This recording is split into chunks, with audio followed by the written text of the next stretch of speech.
Many seasons ago, why Canadian foragers kept slaves and their Californian neighbours didn't, or the problem with modes of production. Our world, as it existed just before the dawn of agriculture, was anything but a world of roving hunter-gatherer bands.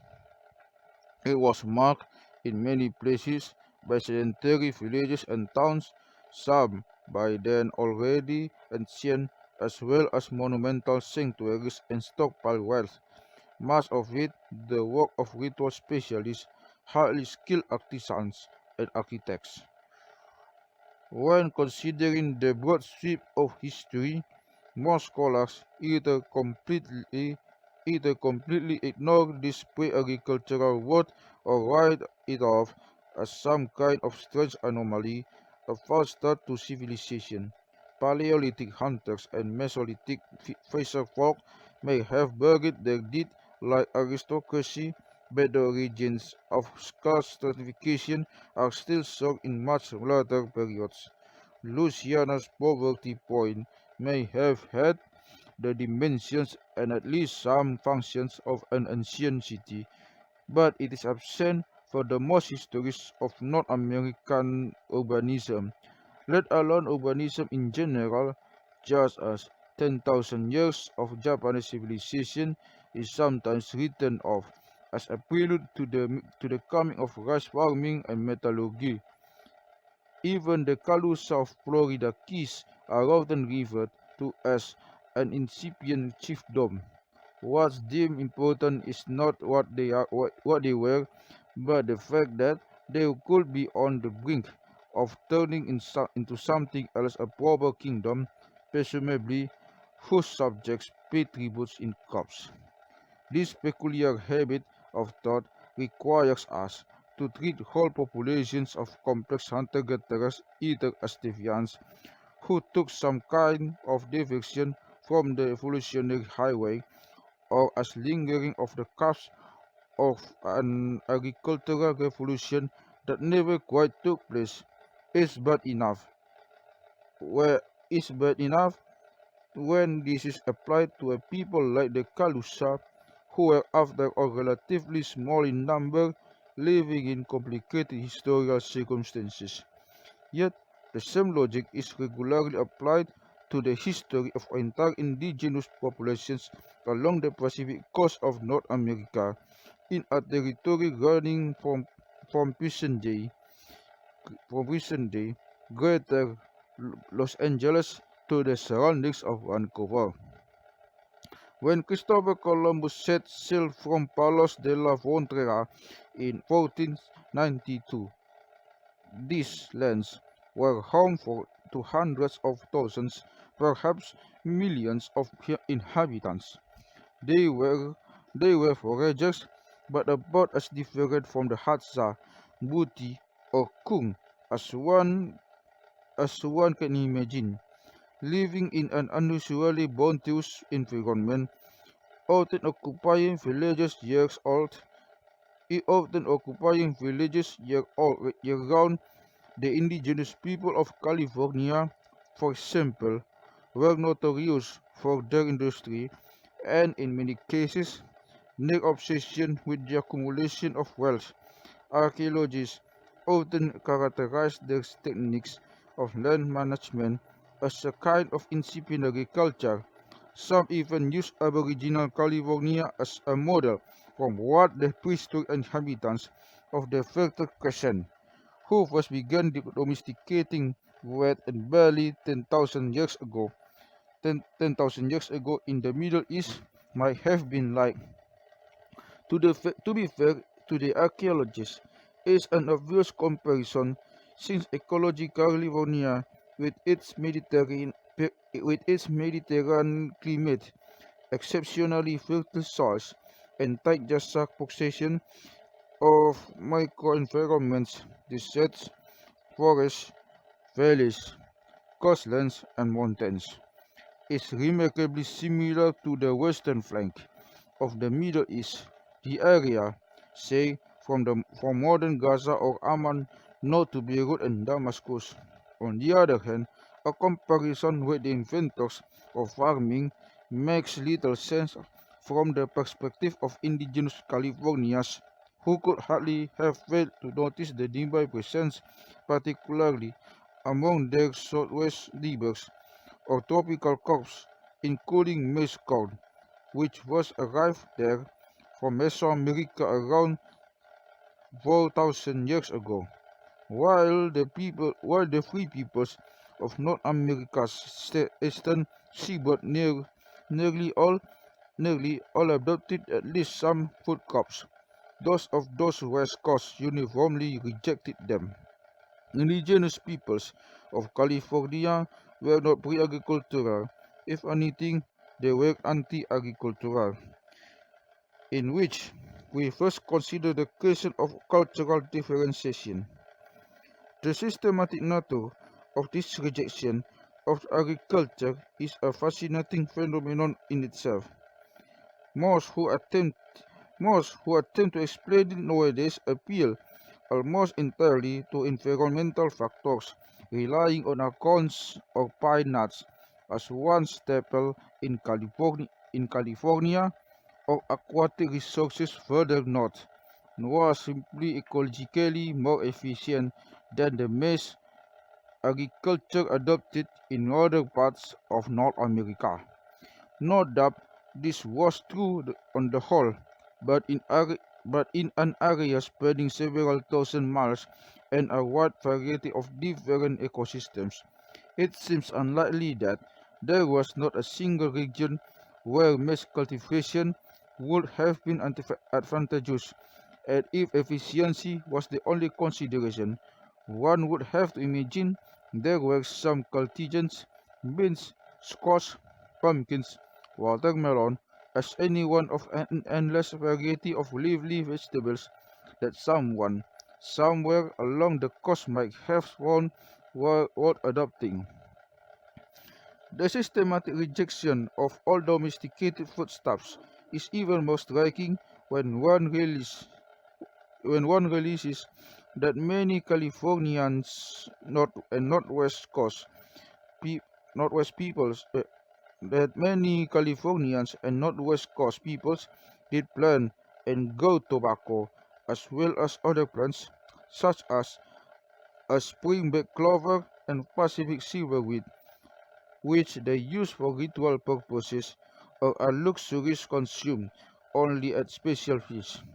In other words, they were perfectly familiar with the techniques of planting and tending to cultigens, yet they comprehensively rejected the idea of planting everyday foodstuffs or treating crops as staples. One reason this rejection is significant is that it offers a clue as to how one might answer the much broader question we might we possess we pose, but when they but then left dangling at beginning of chapter 4. What is it that causes human beings to spend so much effort trying to demonstrate that they are different from their neighbors? Recall how, after the end of the last ice age, the archaeological record is increasingly characterized by culture areas, that is, localized populations with their own characteristic styles of clothing, cooking, and architecture, and no doubt also their own stories about the origin of the universe, rules for the marriage of cousins, and so forth. Ever since Mesolithic times, the broad tendency has been for human beings to further subdivide, coming up with an with coming up with endless new ways to distinguish themselves for, for from their neighbors. It is curious how little anthropologists speculate about why this whole process of subdivision ever happened. It's usually treated as self-evident and inescapable fact of human existence. If any explanation is offered, it's assumed to be an effect of language. Tribes or nations are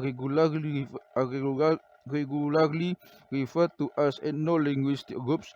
That is, what is really important about them is the fact they share the same language. Those who share the same language are presumed, all other things being equal, all to share the same customs, sensibilities, and traditions of family life. Language in Languages, in turn, are generally assumed to branch off from one another by something like a natural process. In this line of, in this line of reasoning, a key breakthrough was the realization usually attributed to Saint William Jones, a British colonial official stationed in Bengal towards the end of the 18th century, that Greek, Latin, and Sanskrit all seem to derive from a common root.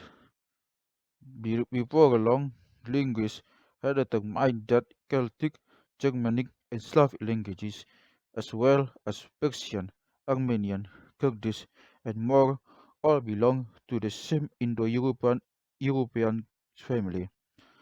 Others, for instance Semitic, Turkic, and East Asian languages did not. Studying relationships among these various linguistic groups eventually led to the science of glottochronology, how distinct languages diverge from a common sources of from a common source. Since all languages are continually changing, and since that change appears to occur at a relatively steady pace, it became possible to reconstruct how and when Turkic languages began began to separate from Mongolic, or the relative temporal distance between Spanish and French, Finnish and Estonian, Hawaiian and Malagasy, and so on. All this led to the construction of a series of linguistic family trees and eventually an attempt, still highly controversial, to trace virtually all Eurasian languages to a single hypothetical ancestor called Nostratic. Nostratic was believed to have existed sometime during the later of Paleolithic, or even to have been the original phylum from which every human language sprang. It might seem strange to imagine linguistic drift causing a single idiom to evolve into languages as different as English, Chinese, and Apache. But given the extraordinarily long periods of time being considered here, even an occasion of tiny changes can, it seems, eventually transform the vocabulary and sound structure, even the grammar of a language completely, if cultural differences largely correspond to what happens in language. Then distinct human cultures more generally would have to be the product of a similar process of gradual drift as populations migrated or become otherwise isolated from one another. They form not only their own characteristic languages but their own traditional custom as well. All this involves any number of largely unexamined assumptions. For instance, why is it that languages are always changing to begin with? But the main point is this: even if we take such an explanation as a given, it doesn't really explain what we actually observe on the ground. Consider an ethno-linguistic map of Northern California in the early 20th century set into a larger map of North American cultural areas as defined by ethnologists at the time. What we are presented with here is a collection of people with broadly similar cultural practices but speaking a jumble of languages, many drawn from entirely different language families as distant from one another as, say, Arabic, Tamil, and Portuguese. All these groups share broad similarities in terms of how they went about gathering and processing foodstuffs in their most important religious rituals, in the organization of their political life, and so on. But there were also subtle or not so subtle differences between them, so that members of each group saw themselves as distinct kinds of Europe of people, Yurok, Hupa, Karok, and so forth. That these local identities did map did map onto linguistic differences. However, neighboring peoples speaking languages drawn from different families, Athabaskan, Nadene, Uto Aztecan, and so on, actually had far more in common with each other in almost every other way than they did with speakers of languages from the same linguistic family living in other parts of North America. The same can be said of the First Nations of the Canadian Northwest Coast, who also speak a variety of unrelated languages, but in other ways resemble one another far more closely than they do speakers of the same languages from outside of Northwest Coast, including in California. Of course, European colonization had a profound and catastrophic impact on the distribution of Native American peoples. But what we are seeing here also reflects a deeper continuity of historical development, a process that tended to occur at various points in human history, while modern states were not around to order populations into neat ethno-linguistic groups. Arguably, the very idea that the world is divided into such homogeneous units, each each with its own history, is largely a product of the modern nation state and the desire of each to claim for itself a deep territorial lineage. At the very at the very least, we should think twice before projecting such uniformities back in time onto remote periods of human history for which no direct evidence of language distributions even exists.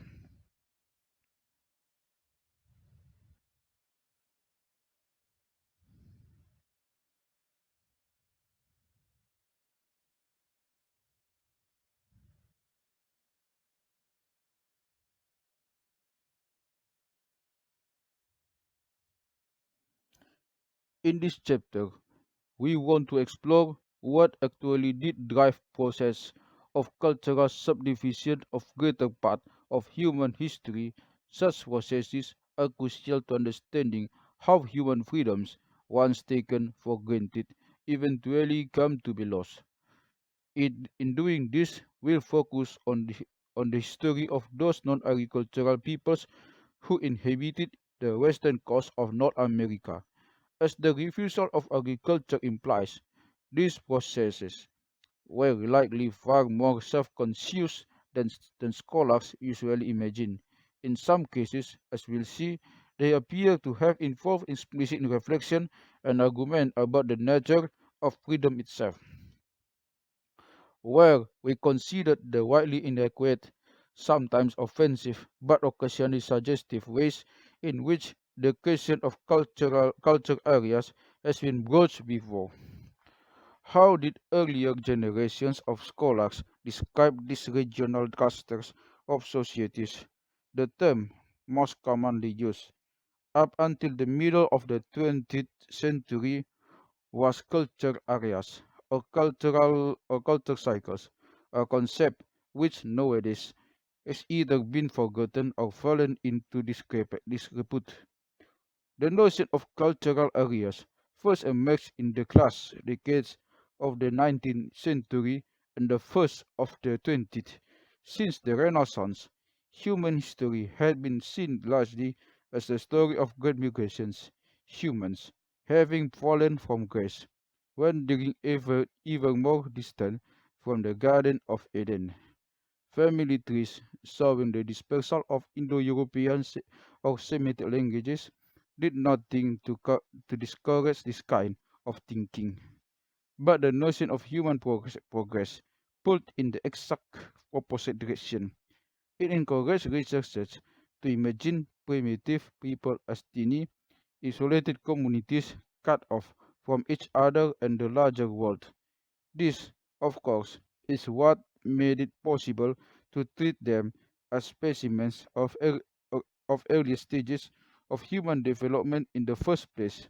If everyone were in regular contact with each other, this sort of evolutionist analysis wouldn't really work.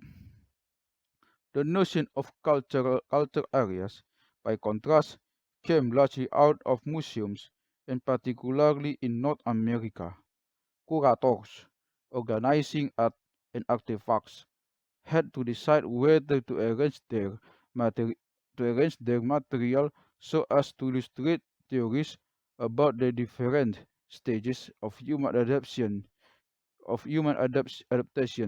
adaptation, lower savagery, upper savagery, lower barbarism, and so on, or so as to trace the history of ancient migrations, whether real or imagined.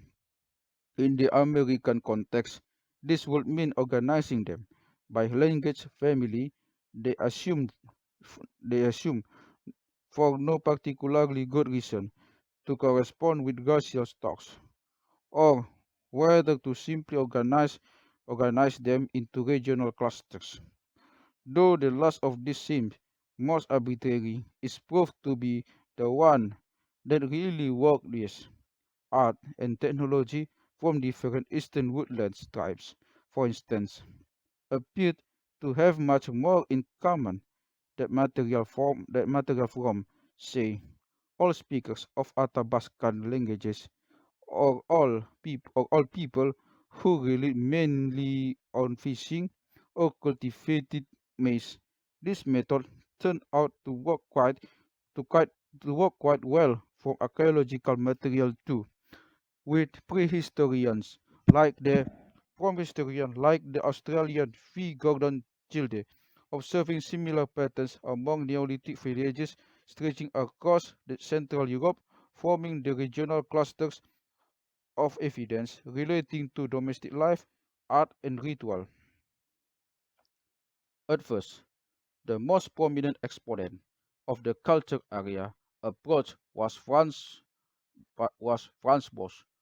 Bosch, it will be called, was a transplanted German ethnologist who in 1899 landed a check in anthropology at New York's Columbia University. He also gained a position in charge of ethnographic collections at the American Museum of Natural History, where his halls dedicated to the eastern woodlands and northwest coast still remain popular attractions over a century later. Both student and successor at the museum, Clark Whistler, tried to systemize his ideas by dividing the Americas as a whole from Newfoundland to Tierra del Fuego into 15 different regional systems, each with its own characteristic customs, aesthetic styles, ways of obtaining and preparing food, and forms of social organization. Before long, other ethnologists were undertaking similar projects, mapping out regions from Europe to Oceania. Bosch was a staunch anti-racist. As a German Jew, he was particularly troubled by the way the American obsession with race and eugenics was being taken up in his own mother country. When Whistler began to embrace certain eugenicist ideas, the idea had a bitter falling out. But the original impetus for the culture area concept was precisely to find a way of taking about human history which avoided ranking populations into higher or lower or any grounds, whether claiming somewhere of superior genetic stock or had reached a more advanced level of moral and technological evolution. Instead, Bosch and his students proposed that anthropologists reconstruct the diffusion of what were then referred to as culture traits, ceramics, sweat lodges, and the organization. of young men into competing warrior societies and try to understand why, as Whistler put it, tribes of a certain region came to share the same mass of cultural traits. This resulted in a peculiar fascination with reconstructing the historical movement or diffusion of specific customs and ideas. Flipping through anthropological journals from the turn of the 20th century, you find that the majority of the essays in a given number are on this type. They paid special attention to contemporary games and musical instruments used, say, in various different parts of Asia, Africa, or of Oceania, perhaps because of all cultural traits. This seems less affected by practical considerations or constraints, and their distribution might therefore shed light on historical patterns of contact and influence. One especially lively area of debate concerned the string figure game known as cat cradles.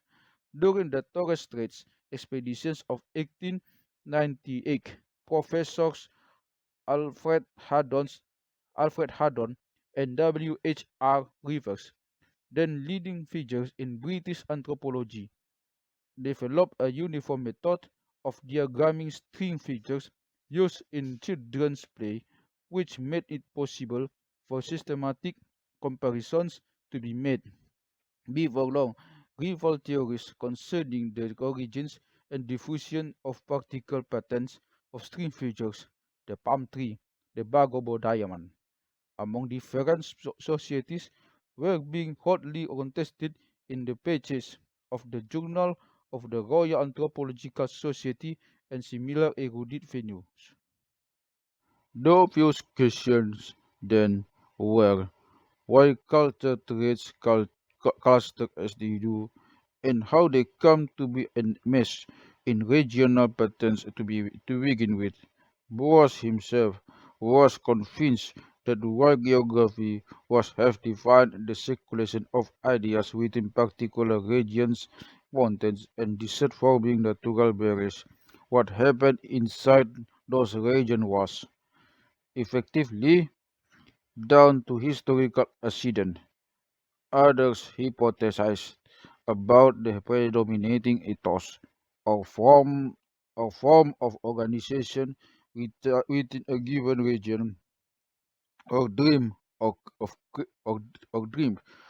creating a kind of natural science that might one day explain or even predict the ebb and flow of types, habits, and social forms. Almost no one reads this literature anymore. Like the Catskills today, it's considered at best an amusing token of the discipline's childhood. Still, important issues were raised here, issues which no one to this day has really been able to address. For example, why are the peoples of California so similar to one another and so different from neighboring peoples of the American Southwest? Of the Canadian Northwest Coast. Perhaps the most insightful contribution came from Marvel Mouse, who tackled the notion of cultural areas in a series of essays on nationalism and civilization written between 1910 and 1930. 1910 and 1930. Maus thought the ideas of cultural diffusion was mostly nonsense, not for the reasons most anthropologists do know that it's pointless and uninteresting, but because he felt it was based on a false assumption that the movement of people, technologies, and ideas was somehow unusual. The exact opposite was true. Mas argued. People in past times, he wrote, appear to have traveled a good deal more than they do today, and it's simply impossible to imagine that anyone back then would have been aware, unaware of the existence of basketry, feeder pillows, or the wheel if such objects were regularly employed a month or two's journey away. The same, the same could presumably be said of ancestor cults or syncopated drum rhythms. Mars went further. He was convinced the entire Pacific Rim had once been a single rim of cultural exchange, with voyagers crisscrossing it at regular intervals. He too was interested in the distribution of games across the entire region. Once, he taught a college course called On the Greasy Pole, the Ball Play, and other games on the periphery of the Pacific Ocean. His premise being that, at least when it came to the two games, islands bordering the Pacific, from Japan to New Zealand to California, could be treated effectively as a single culture area. Legend has it that when Mouse visiting New York's American Museum of Natural History was shown the famous quartet volcano in Bo's northwest coast, his first reaction was to say that now he knew precisely what ancient China must have looked like. Though Mouse overstated his case, his exaggeration nonetheless led him to reframe the entire question of culture areas in an intriguing way. For if everyone was broadly aware of what surrounding people were up to, and if knowledge of foreign customs, arts, and technologies was widespread, or at least easily available, then the question becomes not why certain culture traits with, but why other culture traits didn't. The answer, most of is that this is precisely how cultures define themselves against their neighbors. Culture were, Cultures were effectively structures of refusal. Chinese are people who use chopsticks but not knives and forks. Thai are people who use spoon, not chopsticks and so forth. It's enough. It's easy enough to see how this could be true of aesthetics, style of art, music, or tribal manners. But surprisingly, most found it extended it extended even to technologies which held a few adaptive or utilitarian benefits. He was intrigued, for example, by the fact that Athabascans in Alaska steadfastly refused to adopt Inuit kayaks, despite despite this being self-evidently more suited to the environment that their own boats. Inuit, for their part, refused to adopt Athabascan snow shoes. What was true of particular cultures was equally true of culture areas, or as Maus preferred, civilizations, since almost any existing style, form, or technique has always been potentially available to almost anyone. These two must always have come about through some such combination of borrowing and refusal. Crucica- Crucially, Maus noted this process tends to be quite self-conscious.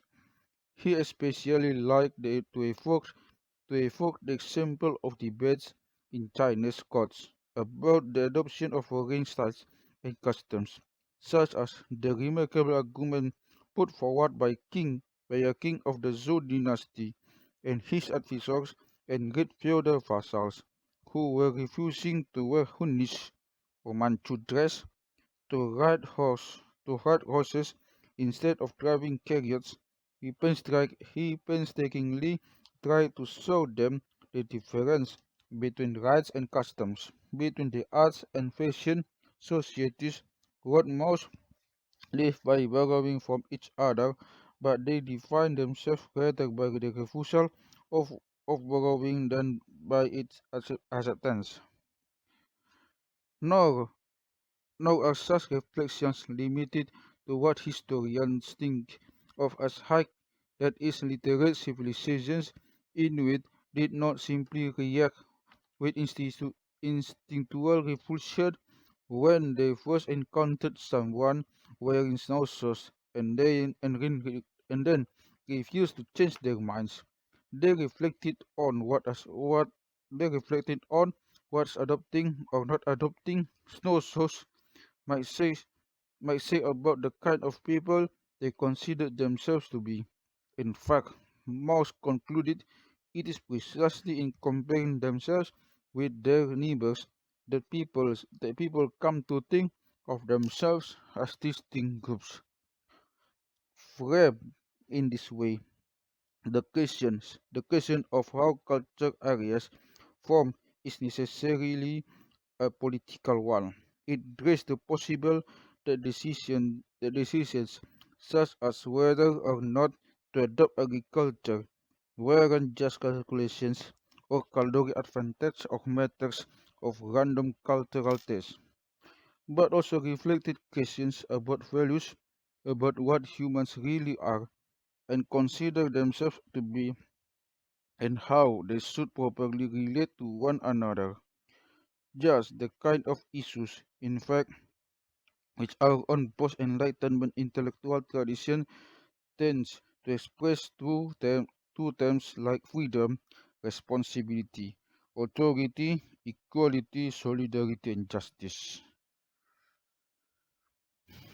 in which we apply most insight to the Pacific Coast and consider why Goldsmith's description of Aboriginal Californians as Protestant foragers, while in many way absurd, while in many ways absurd, still has something to tell us. Let us return then to the Pacific. Since around the start of the 20th century, anthropologists have divided the indigenous inhabitants of North America's western littoral into two broad culture areas, California and the Northwest Coast. Before the 19th century, when the effects of the food trade and then the gold rush wreaked havoc on indigenous groups and many were exterminated. These populations form a continuous chain of foraging societies extending through much of the west coast. At the time, perhaps the largest continuous distribution of foraging peoples in the world. If nothing else, it was a highly efficient way of life. Both the Northwest Coast peoples and those of California maintain higher densities of population than say maize, beans, and squash farmers of the nearby Great Basin and American Southwest. In other ways, the northern and southern zones were profoundly different, both ecologically and culturally.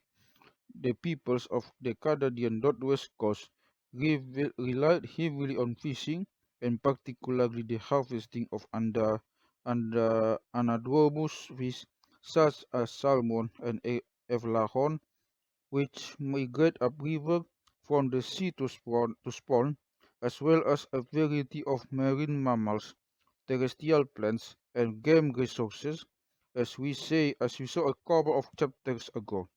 These groups divided their year between very large coastal winter villages holding ceremonies of great complexity, and in spring and summer, smaller social units that were more pragmatically focused on the provision of wood as pet woodworkers. They also transformed the local conifers, fir, spruce, redwood, yew, and cedar into a distinct material culture of carved and painted marks, containers, tribal crests, totem poles, richly decorated houses, and canoes, and Canos, which ranks among the world's most striking artistic traditions.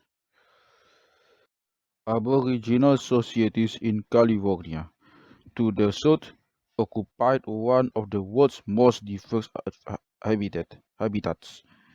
They made us of a staggering variety of terrestrial resources, which they managed by careful techniques of burning, clearing, and pruning. The region's Mediterranean climate and tightly compressed topography of mountains, deserts, foothills, river valleys, and coastlines made for a rich assortment of local flora and fauna exchanged at intertribal trade fairs. Most Californians were proficient fishers and hunters, but many also followed an ancient reliance on tree crops, especially nuts and acorns, as staple foods. Their artistic traditions differed from those of the Northwest Coast. House exteriors were generally plain and simple. There was almost nothing similar to the Northwest Coast marks or monumental sculptures that so delight museum curators. Rather, aesthetic activity focused on the weaving of highly patterned baskets used for storing and serving food. There was a further important difference between these two extensive groupings of societies, one that for some reason is far less remarked on by scholars today. For the climate for the Klamath River northwards, there existed societies dominated by warrior aristocracies engaged in frequent intergroup raiding and in which traditionally a significant portion of the population had consisted of chattel slaves. This apparently had been true as long as anyone living there could remember, but none of this was the case further south. How exactly did this happen? How did a boundary emerge between one extended family of foraging societies that habitually raided each other for slaves and another that did not keep slaves at all? You might think there would be a lively debate about this among scholars, but in fact there isn't. Instead, most treat the differences as significant, preferring to lump as all Californian and Northwest Coast societies together in a single category of affluent foragers or complex hunter-gatherers. If differences between them are considered at all, they are usually understood as mechanical responses to their contrasting modes of subsistence. Aquatic fish-based economics. Its argued simply tended to foster warlike societies just as terrestrial account-based foraging economics somehow did not. We will shortly consider the merits and limitations of such recent arguments, but first it is useful to turn back to some of the under, ethnographic work undertaken by earlier generations. Some of the most striking research about the indigenous peoples of California was done by the 20th century anthropologist Walter Goldsmith. One of his one of his key writings, unobtrusively entitled An Ethnological Contribution to the Sociology of Knowledge, was concerned with the Yurok and other related groups who inhabited the northwestern corner of California, just south of the mountain range where Oregon begins. For Goldsmith and members of his anthropological cycle, the Yurok were for most of the central role that money, which took the form of white dentalium shells arranged on strings, and headbands made of red woodpecker scalps, played in every aspect of their social lives. It's worth mentioning It's worth mentioning here that settlers in different parts of North America referred to a whole variety of things as Indian money. Often, These were cell bits of or actual cells, but in almost every case, the term is largely to a projection of European categories onto objects that look like money but really aren't. Probably the most famous of these, wampum, did eventually come to be used as a trade currency in transactions between settlers and indigenous peoples of the northeast, and was even accepted as as currency in several American states for transactions between settlers in Massachusetts and New York. For instance, wampum was legal tender in shops. In dealings between indigenous people, however, it was almost never used to buy or selling anything. Rather, it was employed to pay fines and as a way of forming and remembering compacts and agreements. This was true in California as well. But in California, unusually, money also seems to have been used in more or less the way was expected was we, ex- the way we expect money to have been used for purchases, rentals, and loans.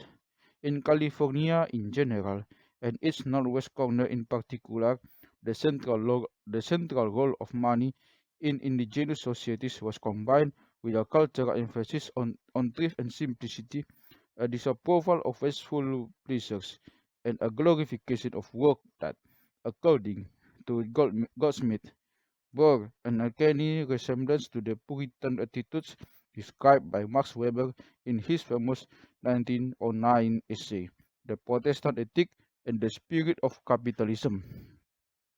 This analogy might seem a bit of a stretch, and in many ways it was.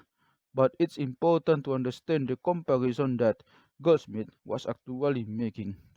Weber's essay, familiar to just about anyone who's ever taken a social science course, is often misunderstood.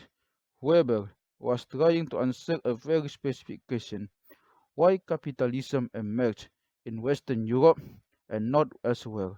Capitalism, as he defined it, was itself a kind of moral imperative.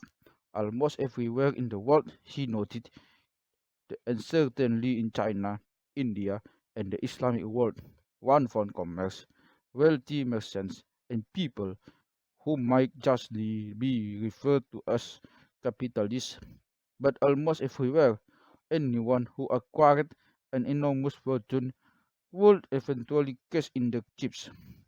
They would either buy themselves a palace or enjoy life, or come under enormous moral pressure from their community to spend their profits on religious or public works or gauzy popular festivities. Usually they did a bit of both.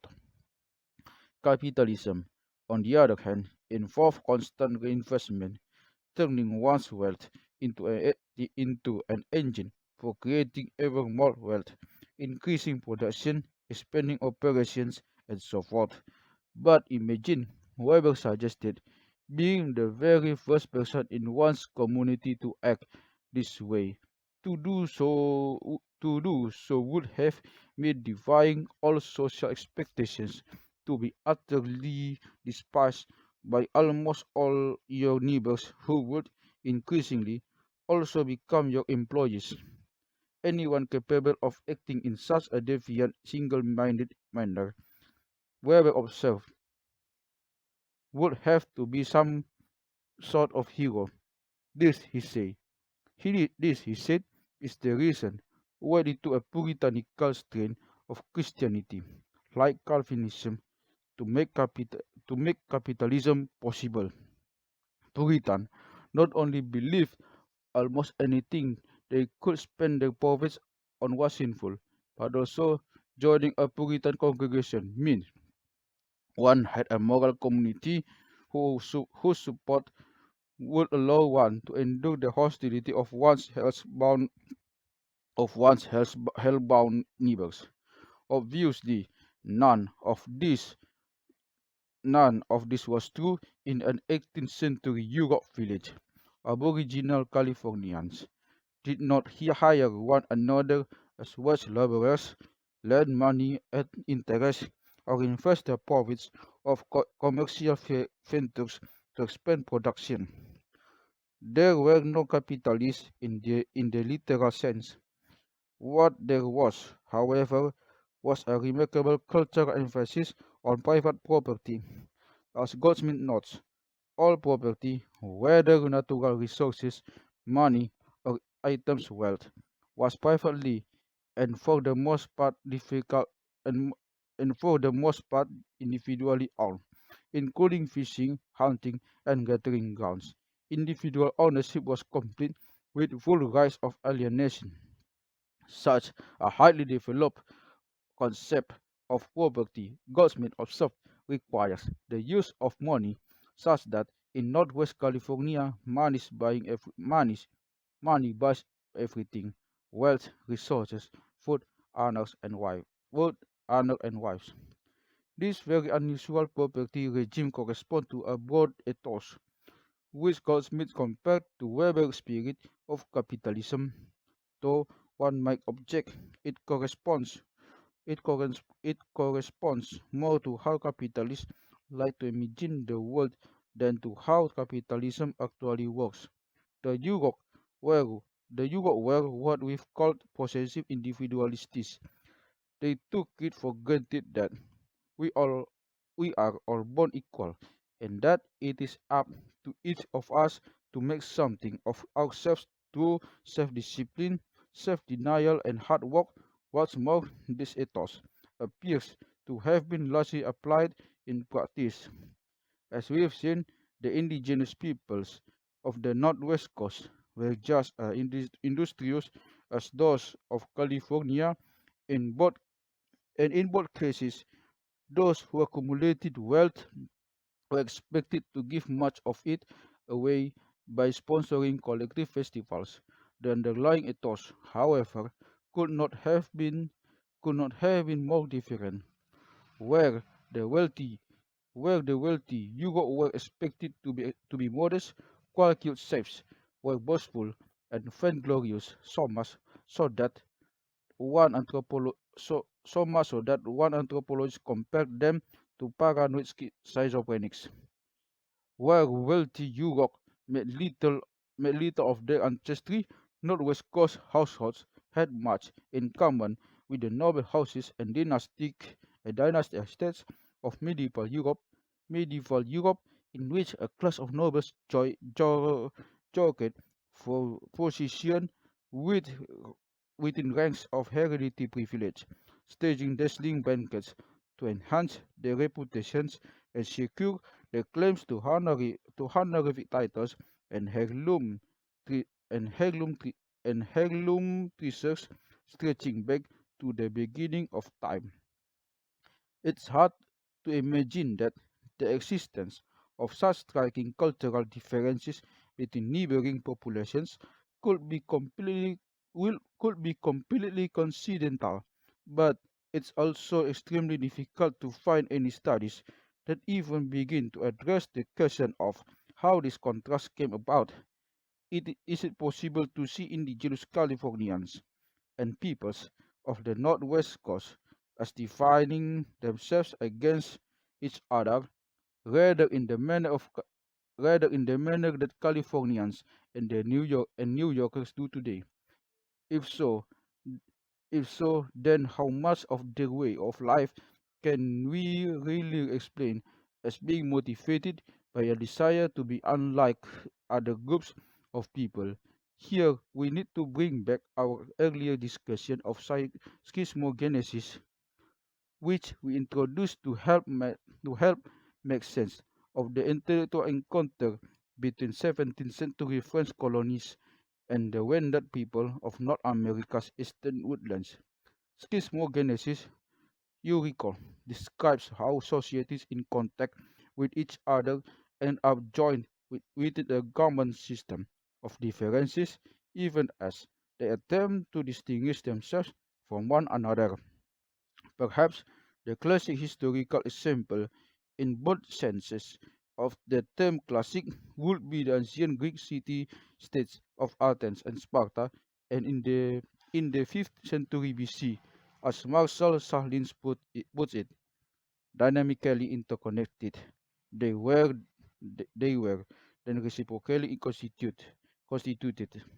Athens was to Sparta a sea to land, cosmopolitan to xenophobic, commercial to autarkic, luxurious to frugal, democratic to oligarchic, urban to villageois, auto, autochthonous to immigrant, logomenic to laconic.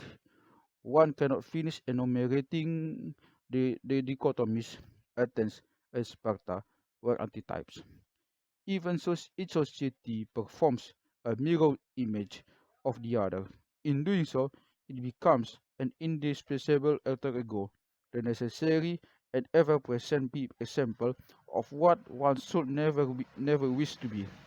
Might a similar logic apply to the history of foraging societies in California and on the northwest and on on the northwest coast, where we make a case for schismogenesis between Protestant foragers and fisher kings. Let's look more closely at what might be described in Weber's sense as the spirit of Northern Californian foragers. At root, it was a series of ethical imperatives. In Goldsmith's words, the moral demand to work and by extension pursuit of gain, the moral demand of self-denial, and the individuation of moral responsibility. Brought up in this was a passion for individual autonomy as absolute as that of any Kalahari busman, even if it took a strikingly different form. European scrupulously avoided being placed in a situation of debt or ongoing obligation to, to anyone else. Even the collective management of resources was frowned upon. Foraging grounds were individually owned and could be rented out in times of shortfall. Property was kept, and not only in the legal sense that the poachers could be sought, it's also it also had a spiritual value. Europemen would often spend long hours meditating on money, while the highest object of wealth, precious hides and obsidian blades, displayed only at festivals, were the ultimate sacra. Europe struck outsiders as a puritanical, in a literal sense as well.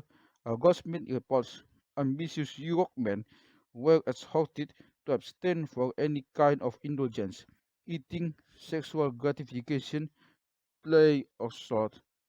Big eaters were considered vulgar. Young men and women were lectured on the need to eat slowly and modestly, and keep their bodies slim and neat. Wealthy Europemen would gather every day in sweat lodges, where an almost daily test of these ascetic values was the need to crawl headfirst through the tiny aperture that no other white body could possibly enter. Reparts was kept bland and Spartan.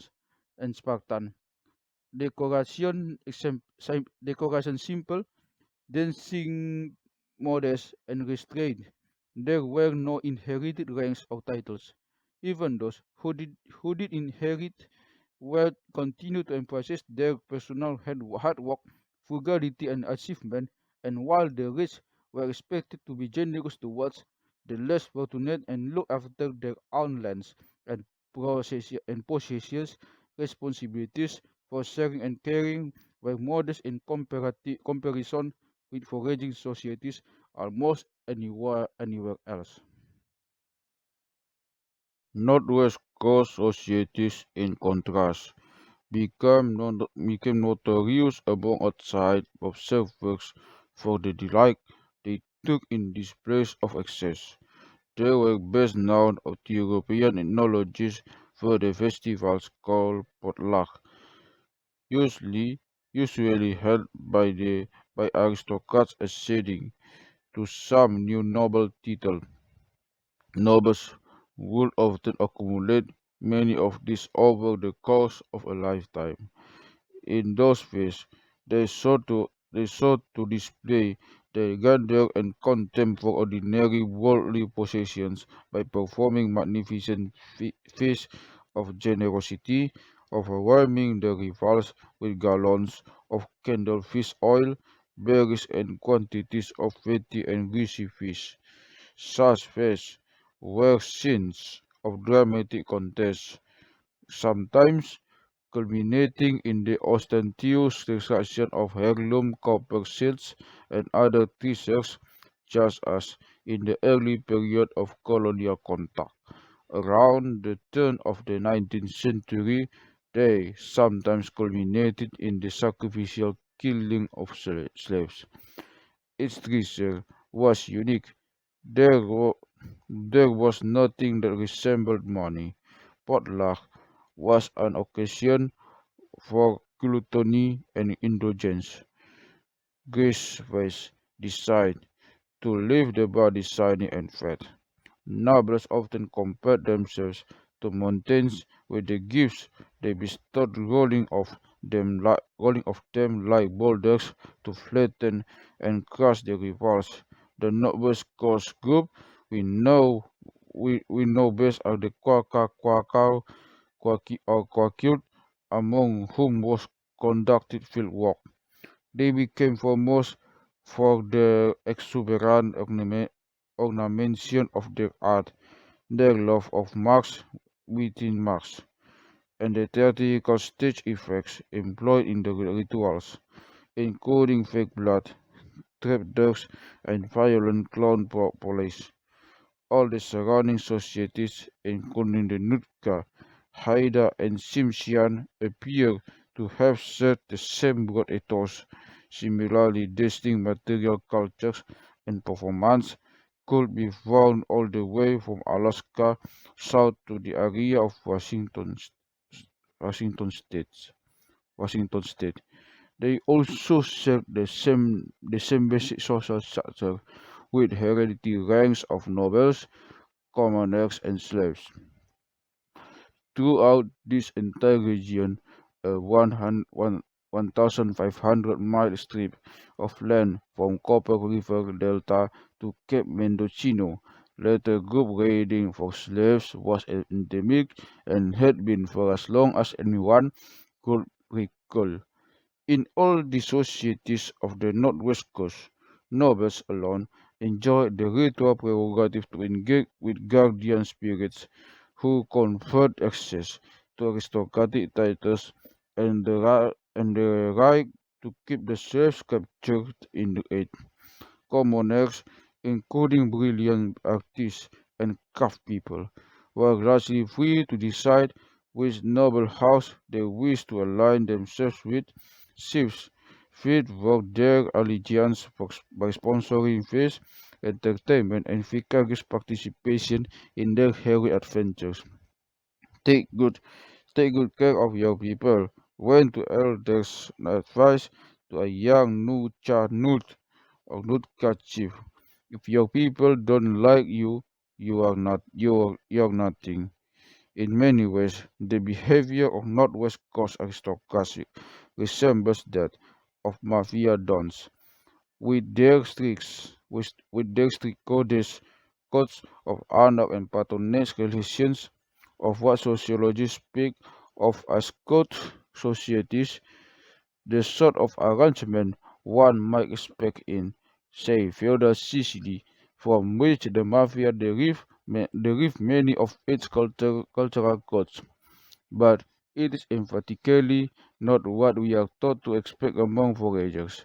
Granted, the followers of any one of these fisher kings rarely numbered more than 100 or 200 people, not much larger than the size of a Californian village in neither the Northwest Coast nor the California culture area, where the overarching political economic, or religious organizations of any kind, but within the tiny communities that did exist, entirely different principles of social life applied. All this begins to make the anthropologist's habit of lumping Euro notables or and Quaker artists together as affluent foragers or complex hunter-gatherers seem rather silly. The equivalent of saying a Texas oil executive and a medieval Egyptian poet were both complex agriculturalists because they ate a lot of wheat. But how to explain the differences between these two culture areas? Do we start from the institutional structure, the rank system and importance of potluck in the Northwest Coast, the role of money and private property in California, then try to understand how the prevailing ethos of each society emerged from it, or did the ethos come first? A certain conception of the nature of humanity and its role in the cosmos, and did the institutional structures emerge from that, or at what simply the effects of a different technological adaptation to the environment? These are these are the fundamental questions about the nature of society. Theorists have been debating them about for centuries and probably will be for centuries to come. To put the matter more technically, we might ask what ultimately determines the shape a society takes: economic factors, organizational imperatives, or cultural meaning and ideas following in the footsteps of Maus. We might also suggest a fourth possibility: a society is in effect self-determining, building and reproducing themselves primarily with reference to each other. There's a lot riding on the answer we give in this particular case. The indigenous history of the Pacific Coast might not provide a very good model for what the first proto farmers in the Fertile Crescent were like 10,000 years 10,000 years ago, but it does shed unique light on other kinds of cultural process which, as we explored above, have been going have been going on for just as long, if not longer, by certain foraging peoples in particular times and places came to accept permanent inequalities, structures, and domination, and the loss of freedoms. Let's now go through the possible explanations one by one. The most striking difference between the indigenous societies of California and the Northwest Coast is the absence, in California, of formal ranks and the institution of potluck. The second reality follows from the first. In California, there were feasts and festivals, to be sure, but since there was no title system, this lack this lack most almost this lack almost all the distinctive features of potluck. There is the division between high and low forms of sushi, the use of rank seating, shoulders and serving equipment, obligatory eating of olive foods, competitive gifting, self-aggrandizing speech, s- self-aggrandizing speeches, or any other public manifestations of rivalry between nobles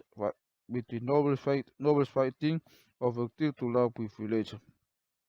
In many ways, the seasonal gatherings of Californian tribes seem exactly to reverse the principles of potluck.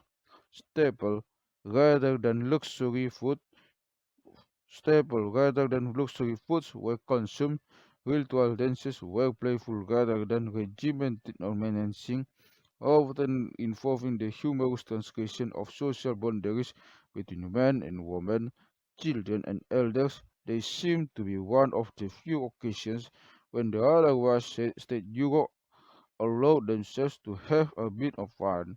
Valuables such as obsidian blades and deerskins were near sacrifices or gifted to enemies as a challenge or insult, but carefully unwrapped and pressed into the trust of contemporary dance leaders, as if to underline how much the owners wished to avoid drawing undue attention to themselves.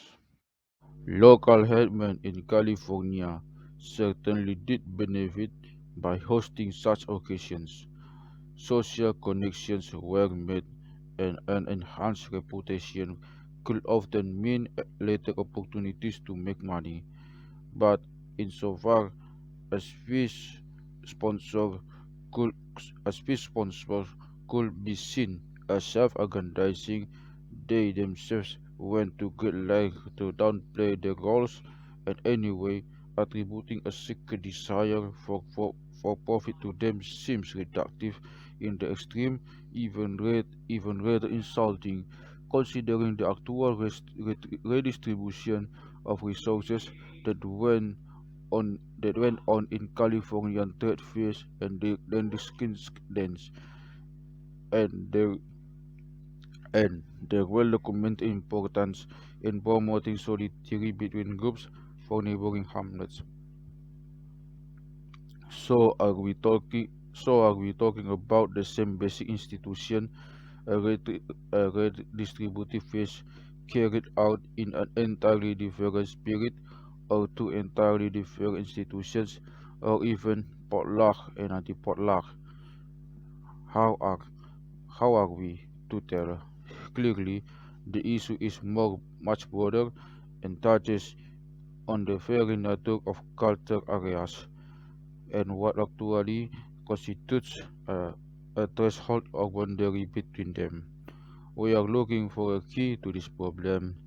It lies in the institution of slavery, which, as we've noted, was endemic on the northwest coast but correspondingly absent south of the Klamath River in California. Slaves on the northwest coast were hewers of wood and drawers of water, but they were especially involved in the mass harvesting, cleaning, and processing of salmon and other anadromous fish. There is no consensus, however, on how far back the indigenous practice of slavery actually went there. The first European accounts of the region in the late 18th century speak of slaves and express much surprise in doing so, since full-fledged chattel slavery was quite unusual in other parts of Aboriginal North America. These accounts suggest that perhaps a quarter of indigenous Northwest Coast population live in bondage, which is about equivalent to proportions about in the Roman Empire or classic Athens, or indeed the cotton plantations of the American South. What's more, slavery on the Northwest Coast was a hereditary status. If you were a slave, your children were also fated to be so. Given the limitations of our sources, it's always possible that these European accounts were describing what was, at the time, a recent innovation. Current archaeological and ethnological research, though, suggests that the institution of slavery goes back a very long way indeed on the northwest coast. How many centuries before European ships began docking at Newcastle to trade in otter pelts and blankets? Concerning the nature of slavery and modes of production, more generally, it's tremendously difficult to find. It's tremendously difficult to find slavery in the archaeological record unaided by written records, but on the west coast, we can at least observe how many of the elements the latter came together in the institution of slavery emerged at roughly the same time, starting around 1950 BC. in what's called the Middle Pacific period. It This is when we first observed to bulk harvesting anadromous fish, an incredibly bounteous resource. Later travelers recounted salmon runs, so massive one could not see the water for the fish, but one that involved a dramatic intensification of labor in immense. It's presumably no coincidence that around the same time we also saw the first signs of warfare and the building of defensive fortifications and expanding trade networks. There are also some other pointers. Cemeteries of Middle Pacific age between 19 between 1850 BC and AD 200 reveal extreme disparities in treatments of the dead, something not seen in earlier times. At the top end, the most privileged burials exhibit formal systems of body ornamentation and the somewhat macabre staging of corpses in seated, reclining, or other fixed positions, presumably referencing a strict hierarchy of ritual postures and manners among the living. At the bottom, we see quiet the other extreme, mutilation of certain individuals' bodies, recycling of human bone to make tools and containers, and the offering of people as grave goods, i.e., human sacrifice. The overall impression is of a wide spectrum of formalized statuses, ranging from high rank to people who lives and that appears whose lives and deaths appear to have mattered little. Turning now to California, one thing we cannot stay away in is the absence of all these features in correspondingly early periods. South of Cape, South of Cape Mendocino, we seem to be dealing with a different kind of Middle Pacific, a more Pacific one, in fact. But we can put these differences down to a lack of contact between the two groups. On the contrary, archaeological and linguistic evidence demonstrates extensive movement of people and goods along much of the west coast. A vibrant Carnoborne maritime commerce already linked coastal and island societies, conveying valuables such as shellbeds, copper, obsidian, and a host of organic commodities across the diverse ecologies of the Pacific littoral. Various lines of evidence also point to the movement of human captives as a feature of intergroup warfare and trade. As early as 1500 BC, some parts of the shoreline around the Salish Sea were already equipped with the fortifications and shelters in apparent anticipation of raids.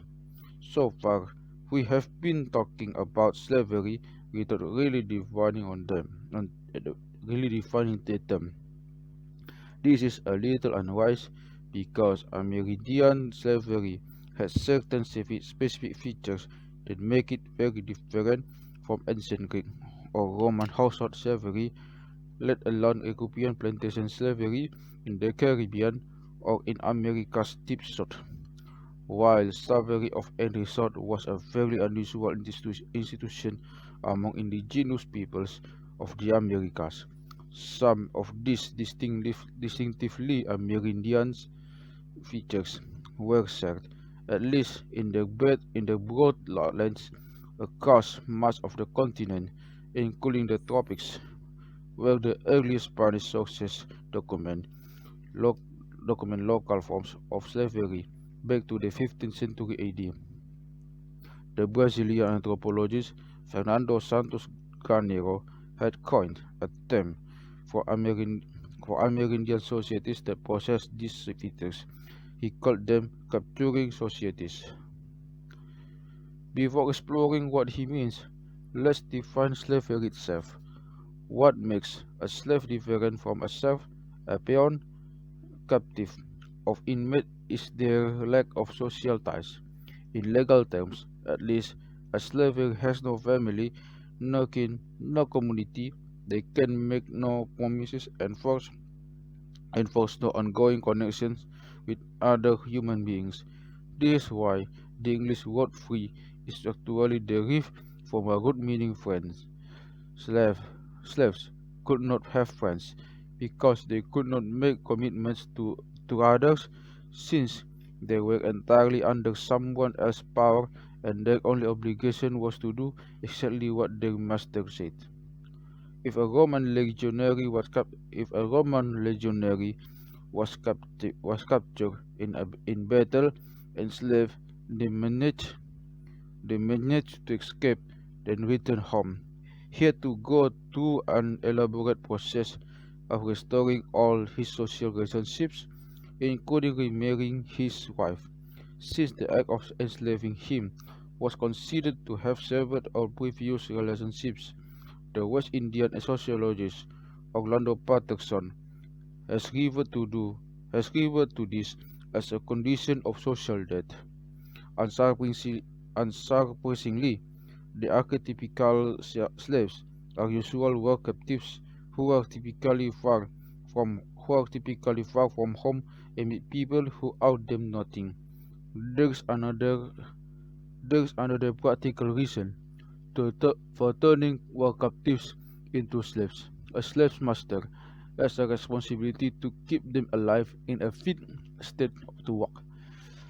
Most human beings need a good deal of care and resources and can usually be considered a net economic loss until they are 12 or sometimes 15 years old.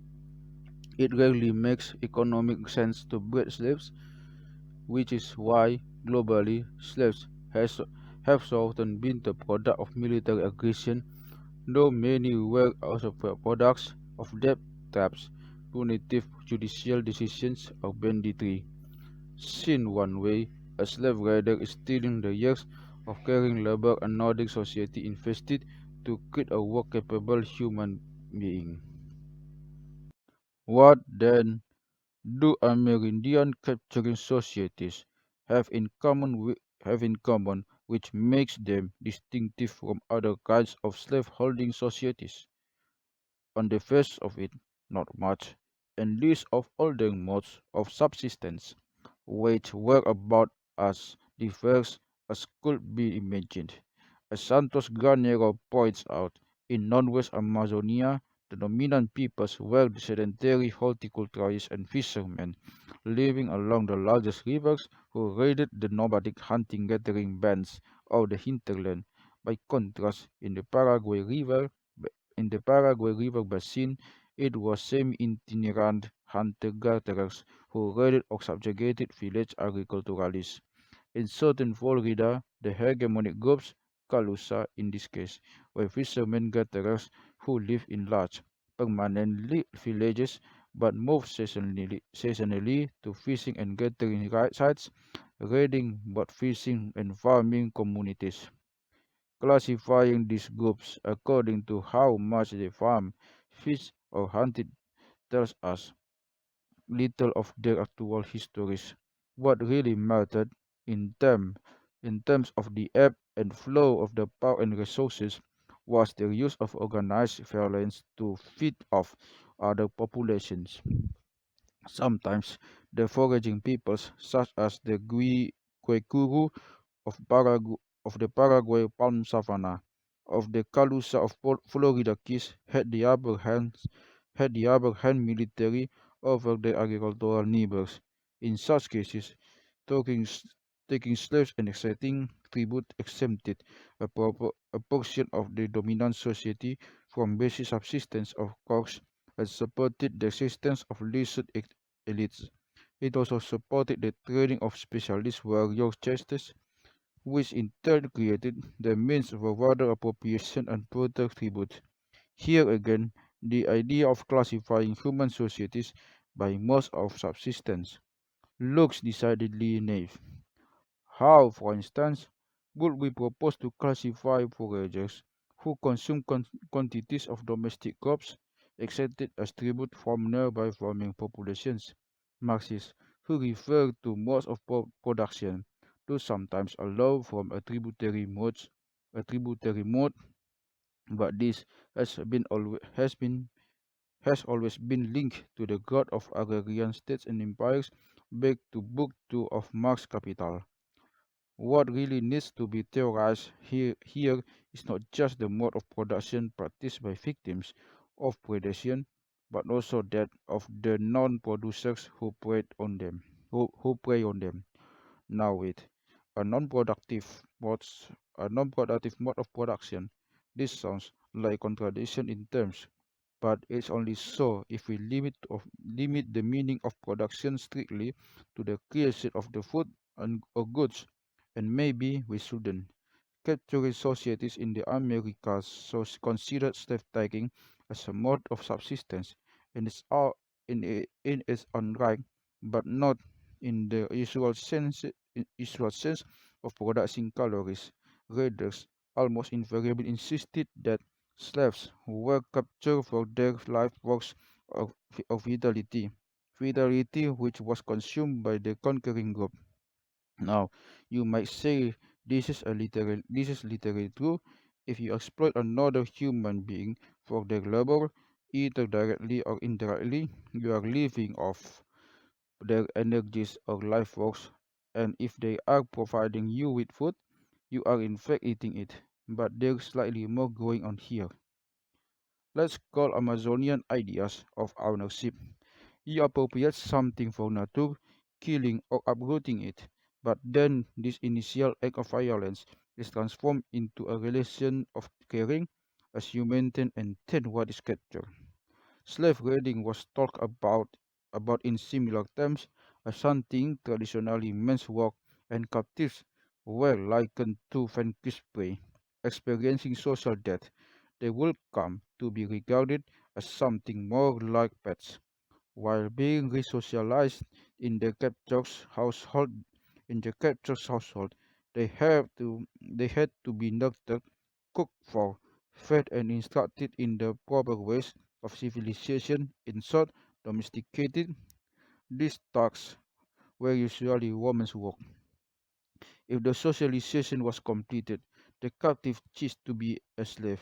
However, captives could sometimes be kept suspended in social debt as part of a permanent pool of victims awaiting their actual physical death.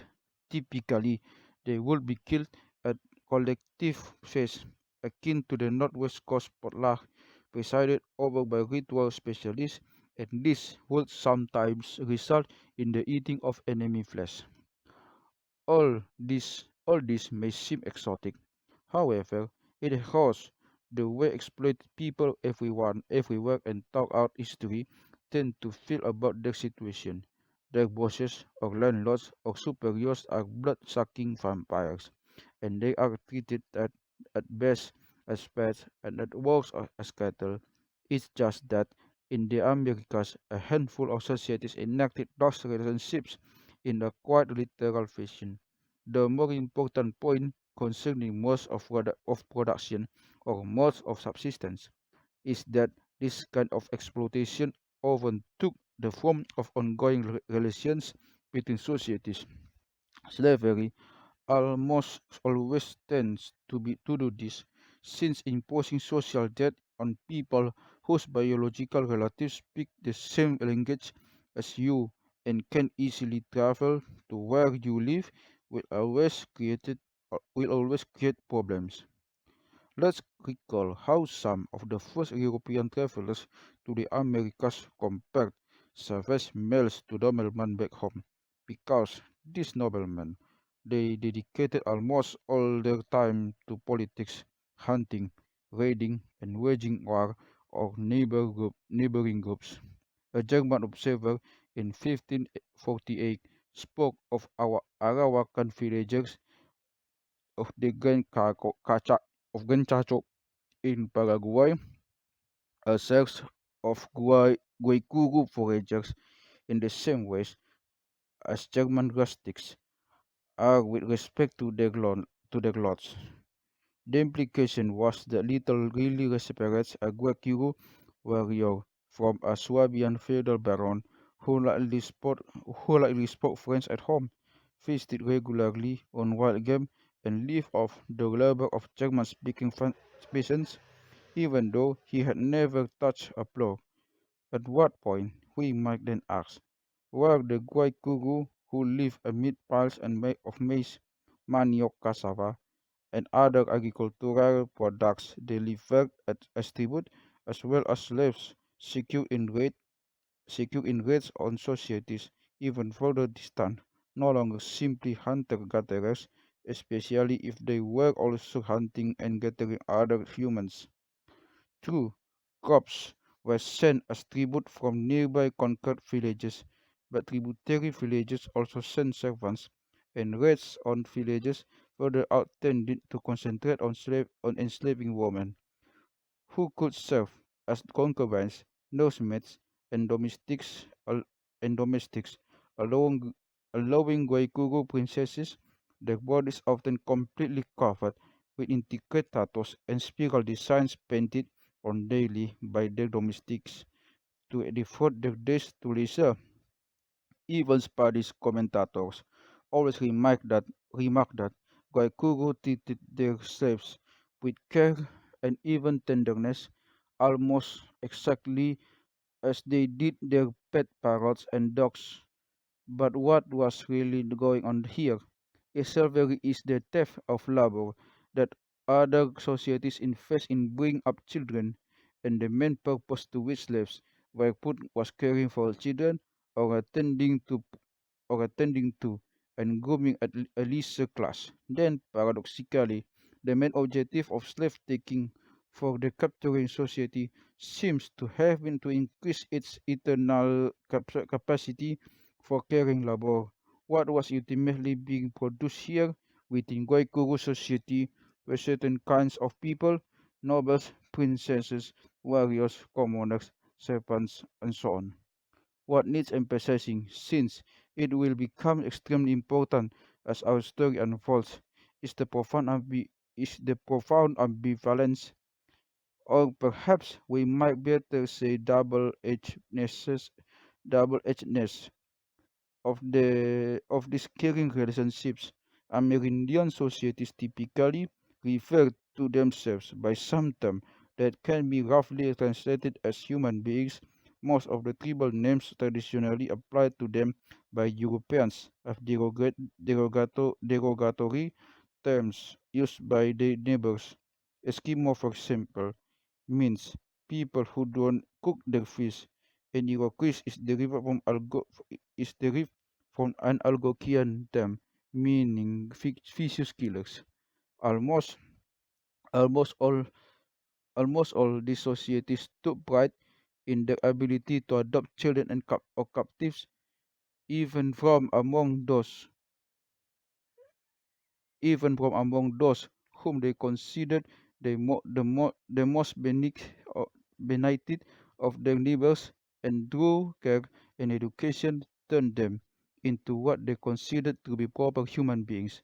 Slaves, it follows, were an anomaly, people who were neither killed nor adopted, but who hovered somewhere in between, abruptly and violently suspended in the midpoint of a process that should normally lead from prey to pet to family.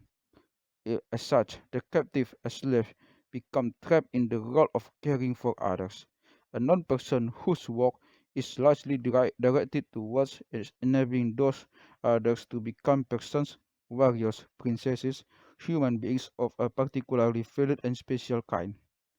As these examples show, if we want to understand the origins of violent domination in human societies, this is precisely where we need to look. Mere acts of violence are passing.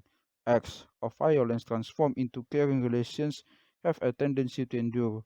Now that we have a clearer idea of what Amerindian slavery actually involved, let us return to the Pacific coast of North America and try to understand some of the specific conditions that made chattel slavery so prevalent on the northwest on the northwest coast and San Roswell in California. We'll start with a piece of oral history and art history, in which we consider the story of Wodgis, the story of the Wodgis, an indigenous cautionary tale about the dangers of trying to get rich quick by enslaving others and indulge ourselves in all aside on guns, games, and steel. The story we're about to recount is first attested in 1873 by the geographer A. W. Chase. Chase claimed it was related to him by people of the Chetco Nation of Oregon. It concerns the origins of the word wogi, pronounced wage, which across much of the coastal region was an indigenous term for witch settlers. The story didn't really register among scholars. It was repeated a couple of times in the following half century or so, but otherwise that was it. Yet this long overlooked story contains some precious gems of information, especially about indigenous attitudes to slavery at precisely the interface between California and the Northwest Coast that we've been exploring. Barely a handful of Chetco exist today. Originally dominating the southern shoreline of Oregon, they were largely wiped out in the genocide massacres carried out by invading settlers in the mid 19th century. By the 1870s, a small number of survivors were living in the Siletz Reservation, now in Lincoln County.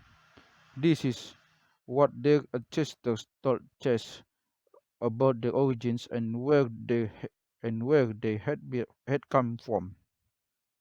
Chetkos, the Chetkos say that many seasons ago, the ancestors came in canoes from the far north and landed at the river mouth. They found two tribes in position, one a warlike race resembling themselves. These two soon conquered and exterminated. The other was a diminutive people of an exceedingly mad disposition and white. These called themselves or well called the newcomers Wage.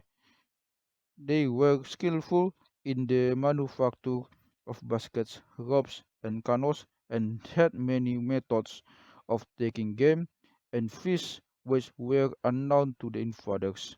Refusing to fight, the Wage were made slaves of and kept at work to provide food and shelter and articles of use of the more warlike race, who was very fat and lazy. One night, however, after a grand feast, the warrior picked up and fled and were never more seen. When the first white men appeared, the Chetcos they that supposed that they were the warrior return. They soon found out their mistake, however, but retained among themselves the appellation for the white men, who are known as warriors by all the coast tribes in the vicinity. The tale might seem unassuming, but there's a lot packed into it. That the survivors of forager group on the Oregon coast should narrated Euro-American colonization and as an act of historical vengeance is unsurprising. Neither is there anything implausible about an indigenous slave-holding society migrating south by sea into new territory at some remote time and either subjugating or killing autochthonous inhabitants. Similarly to the Guaykuru, the aggressors appears to have made a point of subduing people with skills they themselves lack. What the Protestant acquired was not just physical brown, worry labor, or even care, but the accumulated savoir faire of hunter-fisher forager people thought entirely unlike themselves, and according to the story of at least in many respects more capable. Another intriguing feature of this story is its setting. The Chetko live in the intermediate zone between our two major cultural regions, precisely where one would imagine the institution of slavery to be most explicitly debated and contested. And indeed, the story has a distinctly ethical flavor, as if it were a cautionary tale aimed at anyone tempted to render others slaves or acquire wealth and leisure to raiding, having forced for having forced the victims into servitude, going fat and lazy on the proceeds. It's the cheat codes near onslaught that makes them unable to pursue the fleeing warriors. The warriors come out of the whole affair on top by virtue of their pacifism, industriousness, craft skills, and capacity for innovation.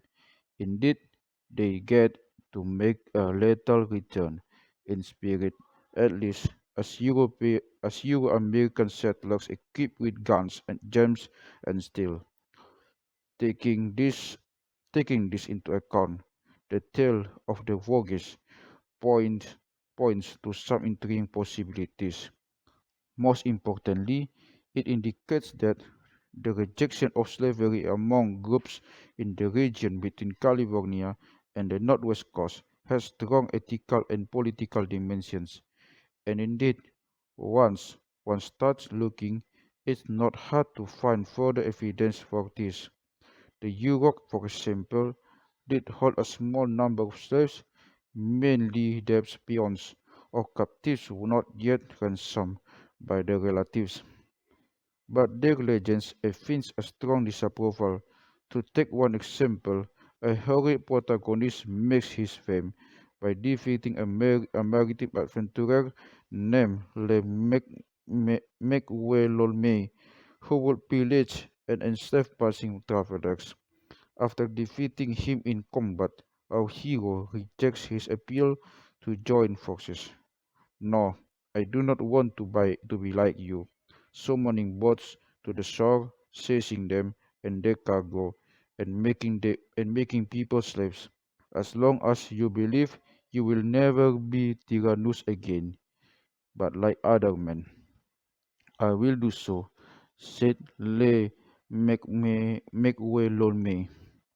If you return to your former ways, I will kill you. Perhaps I should take you for a slave now, but I will not.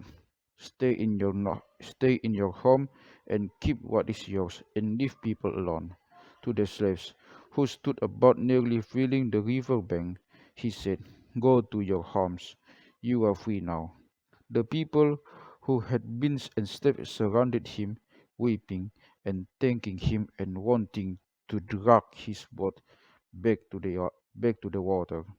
"No, I will drag it myself," he said, and then with one hand he lifted it to the river, so the freed people all scattered, some downriver and some upriver to their homes. Northwest coastal maritimes Northwest coastal maritime raiding was in a sense celebrated, to say the least. Still, one may ask, might there not be a more straightforward explanation for the prevalence of slavery on the Northwest Coast and its absence further south? It's easy to express moral disapproval of a practice if there's not much economic incentive to practice it anyway. An, eco- an ecological determinist would almost necessarily argue this, and in fact, there's a body of literature that makes just such an argument for the Pacific Coast, and it's about the only literature that does actually take on the question of why different coastal societies looks so different in the first place. This is a branch of behavioral ecology called, called optimal foraging theory. Its proponent, its proponents make some interesting points before proceeding. Then let us consider them. in which we ask, would you rather fish or gather acorns? Optimal foraging theory is a style of predictive modeling that originates in the study of non-human species such as starlings, honeybees, or fish.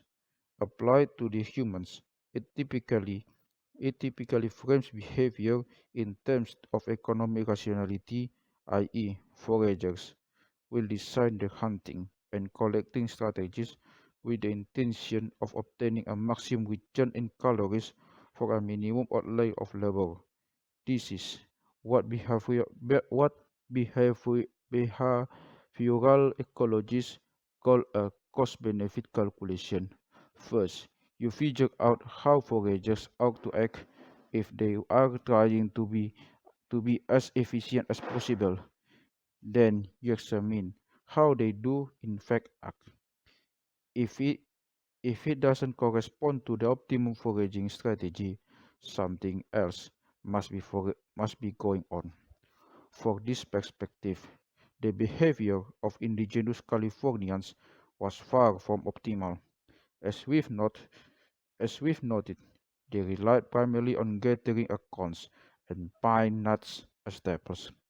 In a region as bounteous as California, there is no obvious reason to do this. Acorns and pine nuts over tiny individual food packages and require a great deal of labor to process. To render them edible, most varieties require the backbreaking work of leaching and grinding to be carried out to remove toxins and release nutrients. Nut yields can vary dramatically from one season to the next, a risky pattern of boom and bust. At the same time, fish are found in abundance from the Pacific coast inland far at least as far as the confluence of the Sacramento and San Joaquin rivers. Fish are both more nutritious and more reliable than nuts. Despite this, salmon and other aquatic foods sec- came, uh, generally came second to tree crops in Californian diets, and this seems to have been the case long before the arrival of the Europeans. In terms of optimal foraging theory, then the behavior of Californians simply makes no sense. Salmon can be harvested and processed in great quantities on one annual basis, and they provide oil and fats as well as protein.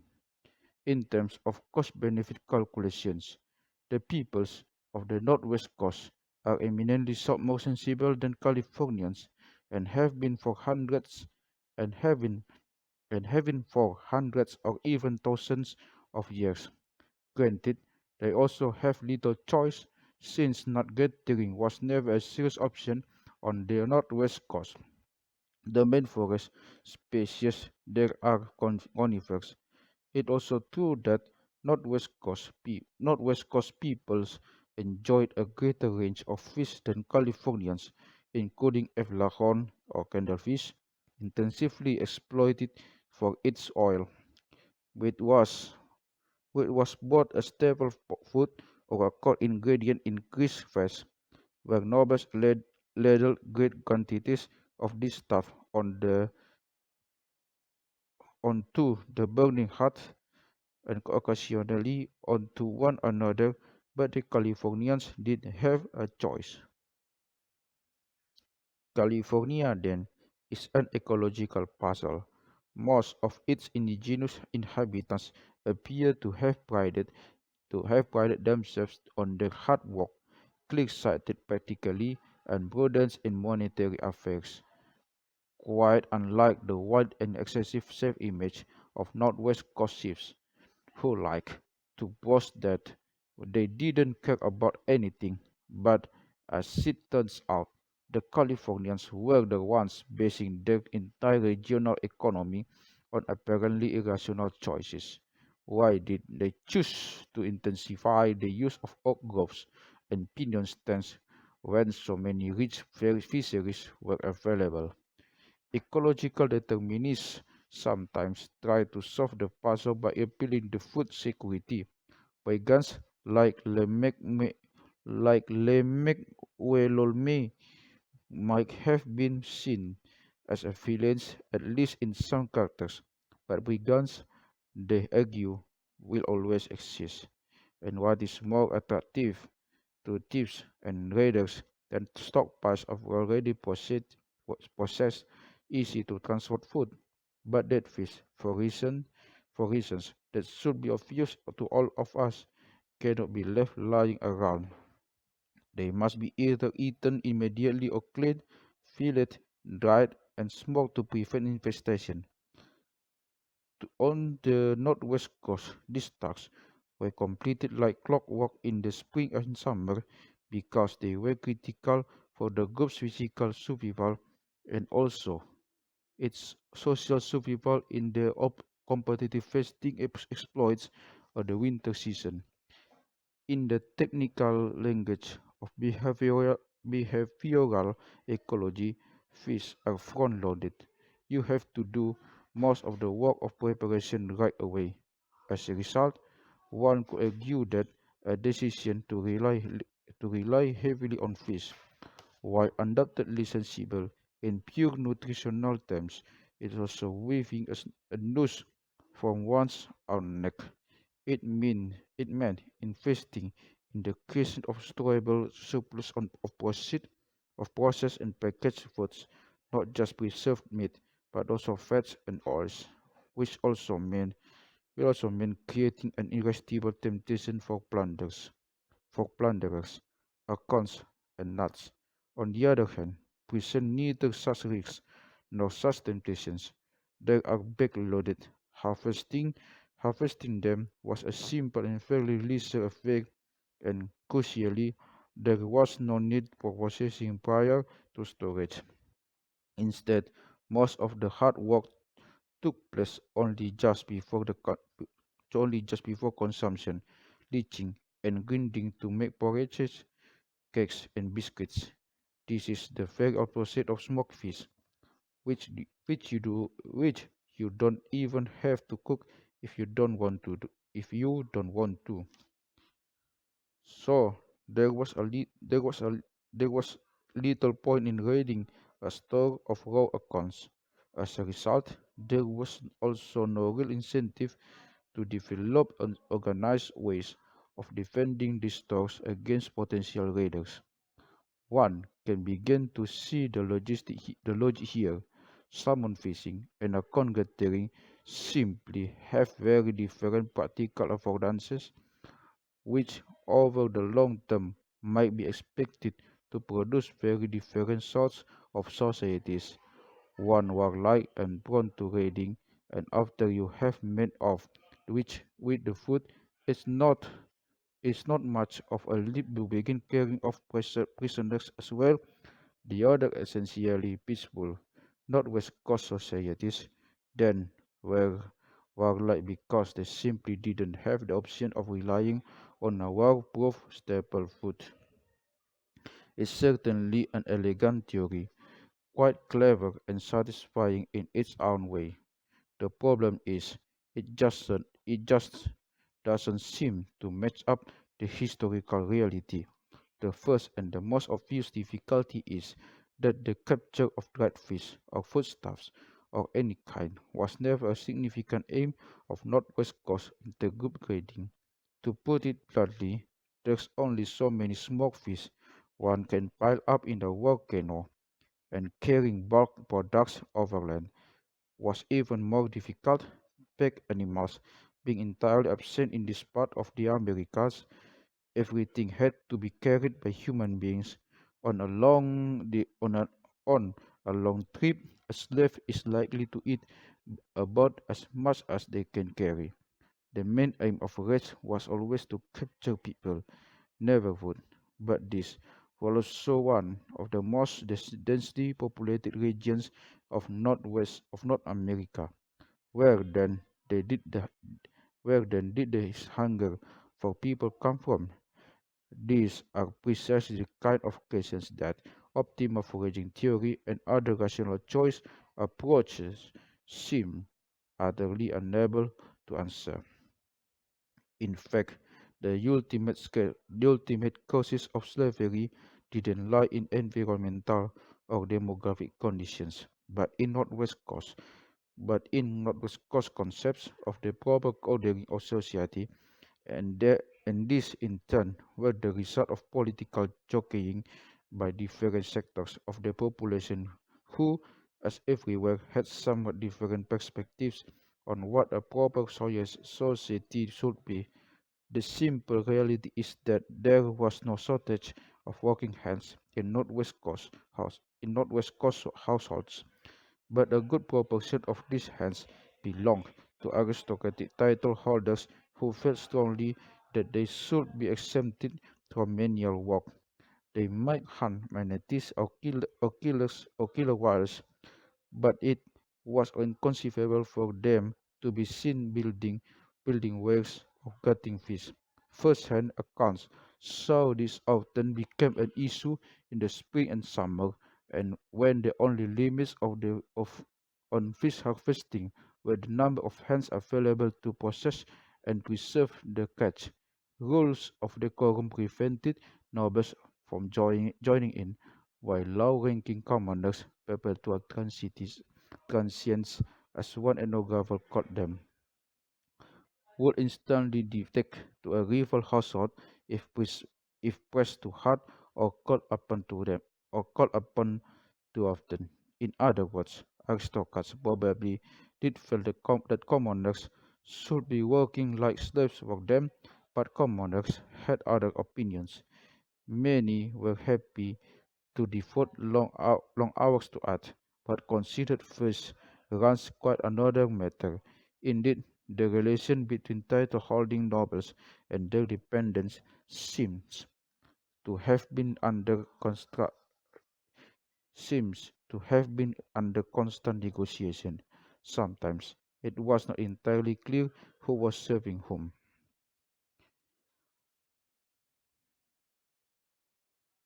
High rank was a birthright, but a noble could not rest on his laurels. He had to keep up his name through generous feasting, potlatching, and general open-handedness. Otherwise, he ran the risk not only of losing face, but in extreme cases actually losing his position or even his life. Suarez tells of a despotic Nootka chief who was murdered for robbing his commoners by demanding all his fishermen's catch rather than the usual tributary portion. His successor outdid himself in generosity, saying when he caught a whale, "You people cut it up, and everyone take one chunk. Just leave the little dorsal fin for me."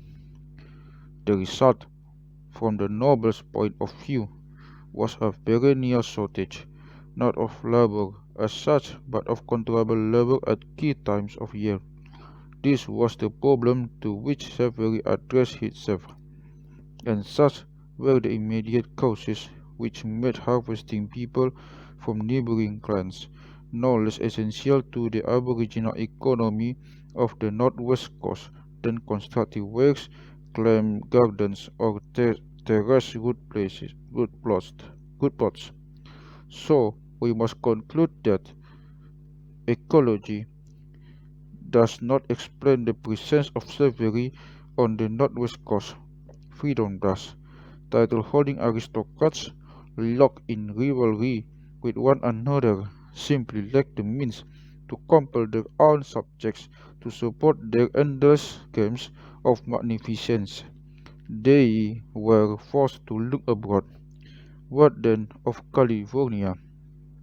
Picking up where we left off with the tale of Wargis, a logical place to start is precisely the boundary zone between these two culture areas.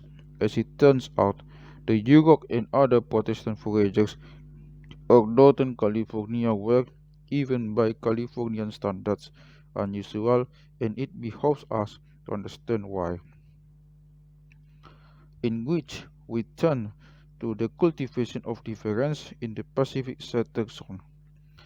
Alfred Graeber was pioneered the ethnographic study of California's indigenous population, described its northwest section as a settled zone, an area of unusual diversity bridging, bridging the two great culture areas of the Pacific littoral.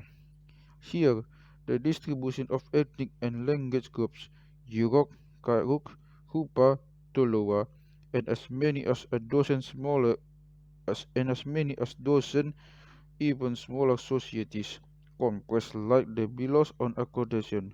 Some of these micronations spoke languages of the Athabascan family, others, in their domestic arrangements and architecture, retained traces of aristocracy that point clearly to their origins somewhere up on the northwest coast. Still, with very few exceptions, none practiced chattel slavery. To underscore the contrast, we should note that in any true in any true Northwest Coast settlement, hereditary slaves might have constituted up to a quarter of the population. These figures are striking.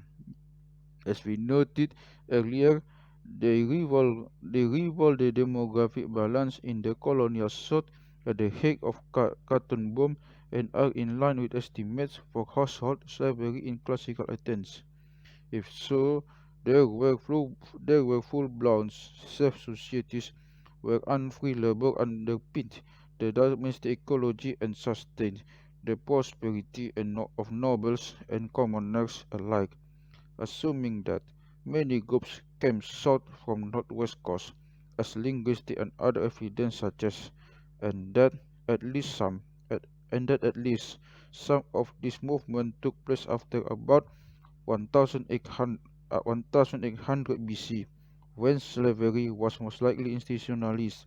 The question becomes, when and how did foragers in the settled zone come to lose the habit of keeping slaves? The when part of this question is really a matter for further research. The how part is more accessible. In many of these societies, one can observe customs that seem explicitly designed to head off the danger of captive status becoming permanent.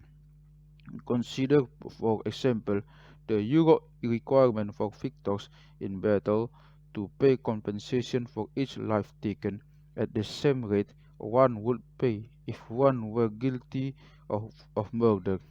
This seems a highly efficient way of making intergroup raiding both fiscally pointless and morally bankrupt. In monetary terms, military advantage become a liability to the winning side. As Kober put it, the very victims of civilization might well have been replaced among the Europe in a monetary sense at least by the dictum woe to the victors. The cautionary tells the Chetko's cautionary tale of the warriors offers some further pointers. It suggests that populations directly adjacent to the Californian settled zone were aware of their northern neighbors and saw them as warlike and disposed to a life of luxury based on exploiting the labor of those they subdued. It implies they recognized such exploitation as a possibility in their own societies yet rejected it. Since keeping slaves would undermine important social values, they would become fat and lazy. Turning south to the California settled zone itself, we find evidence that in many cases in many key areas of social life, the foragers of this region were indeed building of their communities in good cosmokinetic fashion as a kind of mirror image, a conscious inversion of those on the northwest coast. Some examples are in order. Clues emerge from the simplest and most apparently pragmatic details. Let us cite just one or two. No free, no free member of a Northwest Coast household would ever be seen chopping or carrying wood. To do so was to undermine one's status, effectively making oneself the equivalent of a slave. Californian chiefs, by contrast, seem to have elected these exact same activities into a solemn public duty, incorporating them into the core rituals of the Sweet Lodge. As Goldsmith observed, all men, particularly the youths, were exhorted to gather wood for use in the sweating. This was not exploitation of child labor, but an important religious act, freighted with significance. Special wood was brought from the mountain ridges. It was used for an important purification ritual. The gathering itself was a religious act, for it was a means of acquiring luck. It had, be, it had to be done with a proper psychological attitude, of which restrained demeanor and contrast thinking about the acquisition of riches were the chief elements.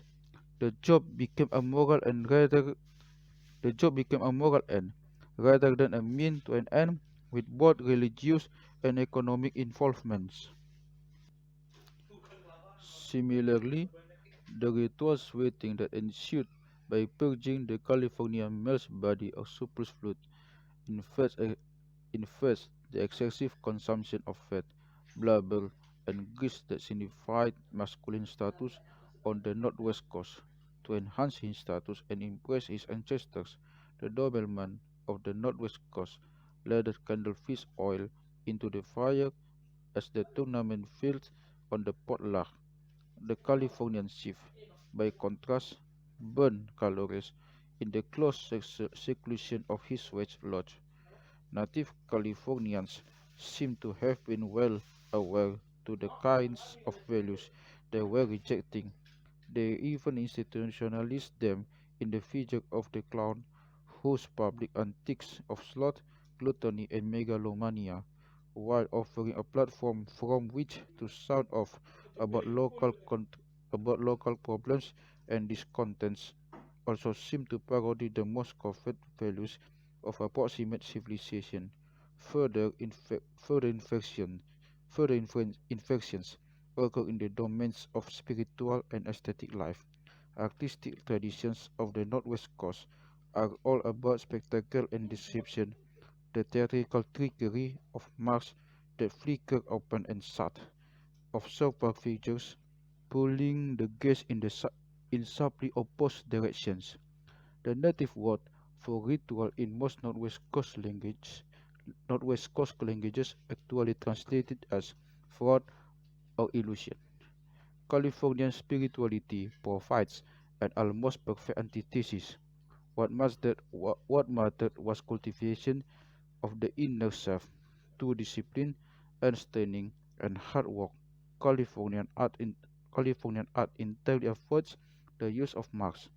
Moreover, Californian songs and poetry show that discipline, training, and work were ways of connecting with what is authentic in life.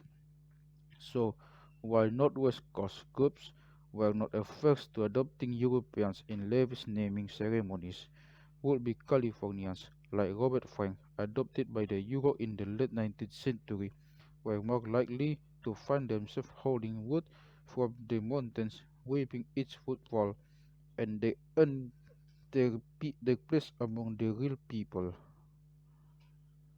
We accept that what we call society refers to the mutual creation of human beings, and that value refers to the most conscious aspects of that process. Then it really is hard to see the Northwest Coast and California as anything but opposites. People in both regions engage in extravagant expenditures of labor, but the forms and functions of that labor could not have differed more. In the Northwest Coast, the exuberant multiplication of furniture, cash, pots, mugs, mantles, and boxes was consistent with the extravagance and theatricality of potluck. The ultimate purpose of all this work and ritual creativity, however, was to fasten on the was to fasten o- was to fasten on names and titles to aristocratic contenders to fashion specific sorts of peoples of persons. The result, among other things, is that Northwest Coast artistic traditions are still widely considered among the most dazzling the world has ever seen, immediately recognizable for the strong focus on the theme of exteriority, a world of marks, illusions, and facades. Societies in the Californian settler zone were equally extravagant in their own way, but if they were lacking anything, then certainly it was labor itself. As one ethnographer wrote of another Euro neighbor, the Atsugiri, the ideal individual was both wealthy and industrious. In the first grey hush of dawn, he rose to begin his day's work, never ceasing activity until late at night. His early rising and the ability to go without sleep were great virtues. It was extremely complimentary to say he doesn't know how to sleep.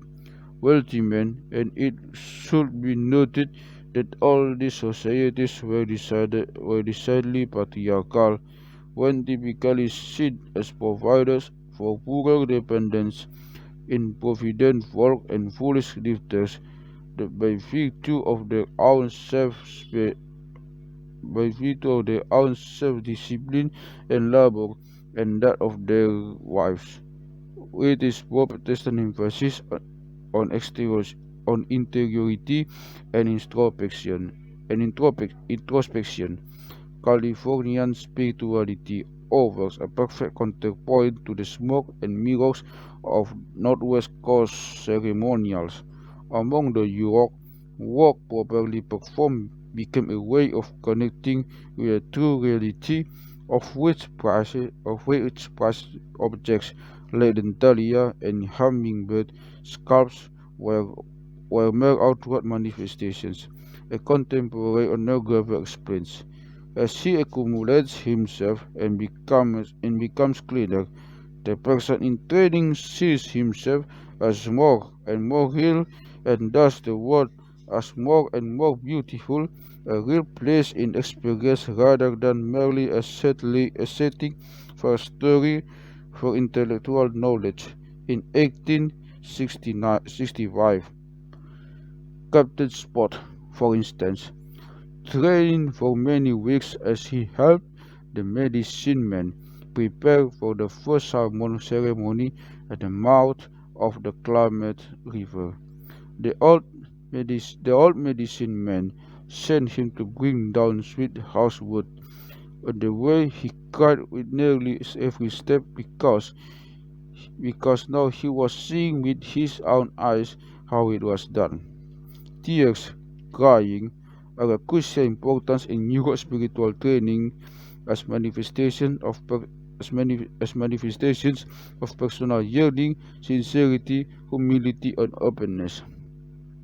Through such exertions, one discovers one's true vocation and purpose, and when some else's purpose in life is to interfere with you, the seminole Grabe was taught he must be stopped, lest you become his slave, his pet. The Europe, with their puritanical manners and extraordinary cultural emphasis on war and money, might seem an odd choice to celebrate an anti-slavery heroes. Too many Calvinist abolitionists were not so very different. But of course, we're not introducing as heroes as more any more than we wish to resent the Northwest Coast neighbors as the villains of the feast. We are introducing them as a way to illustrate how the process by which cultures divide themselves against one another in all ways, adroit, political, since it involves self-conscious arguments about the proper way to live. Grievingly, the arguments appear to have been most intense precisely in this border zone between anthropological culture areas. As we mentioned, the Europe and their immediate neighbors were somewhat unusual even by Californian standards, yet they are unusual in contradictory ways. On the one hand, they are actually the whole selves, if you if you in number, almost his peoples of Central and Southern California, the Maidu, Wintu, Pomo, and so on, rejected the institution entirely. They appear to have at least reasons for this.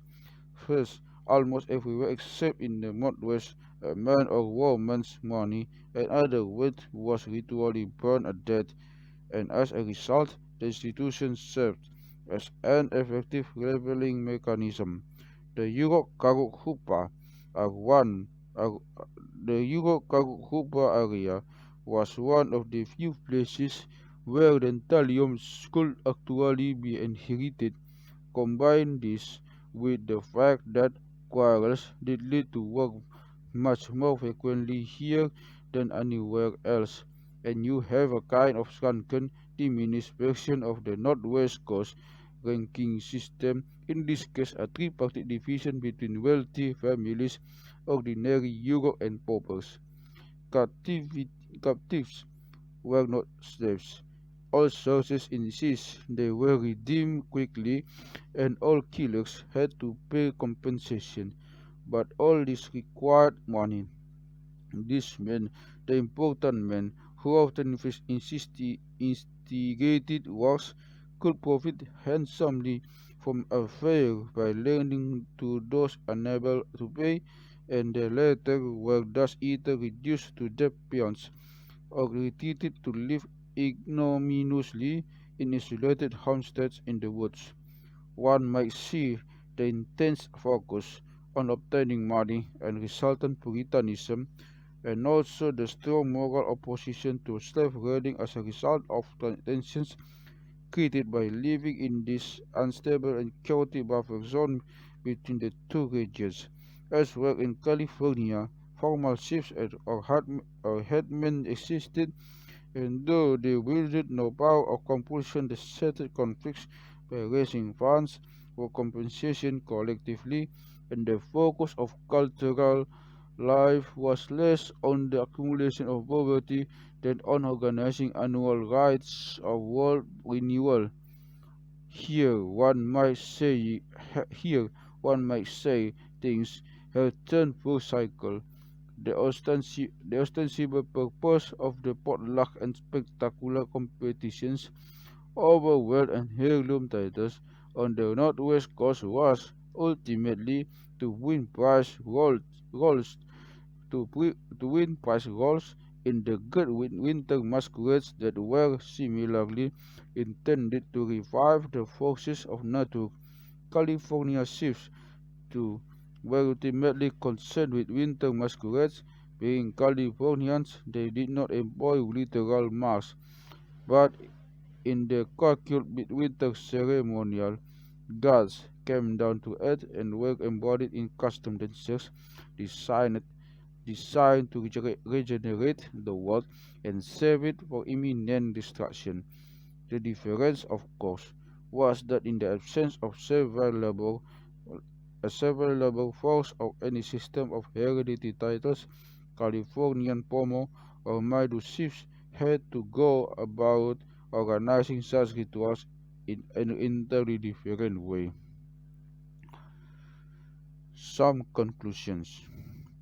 Environmental determinists have an unfortunate tendency to treat humans as little more than automata, leaving out some economists' fantasy of rational calculation. To be fair, they don't deny that human beings are quirky and imaginative creatures. They just seem to resent that in the long run this makes very little difference.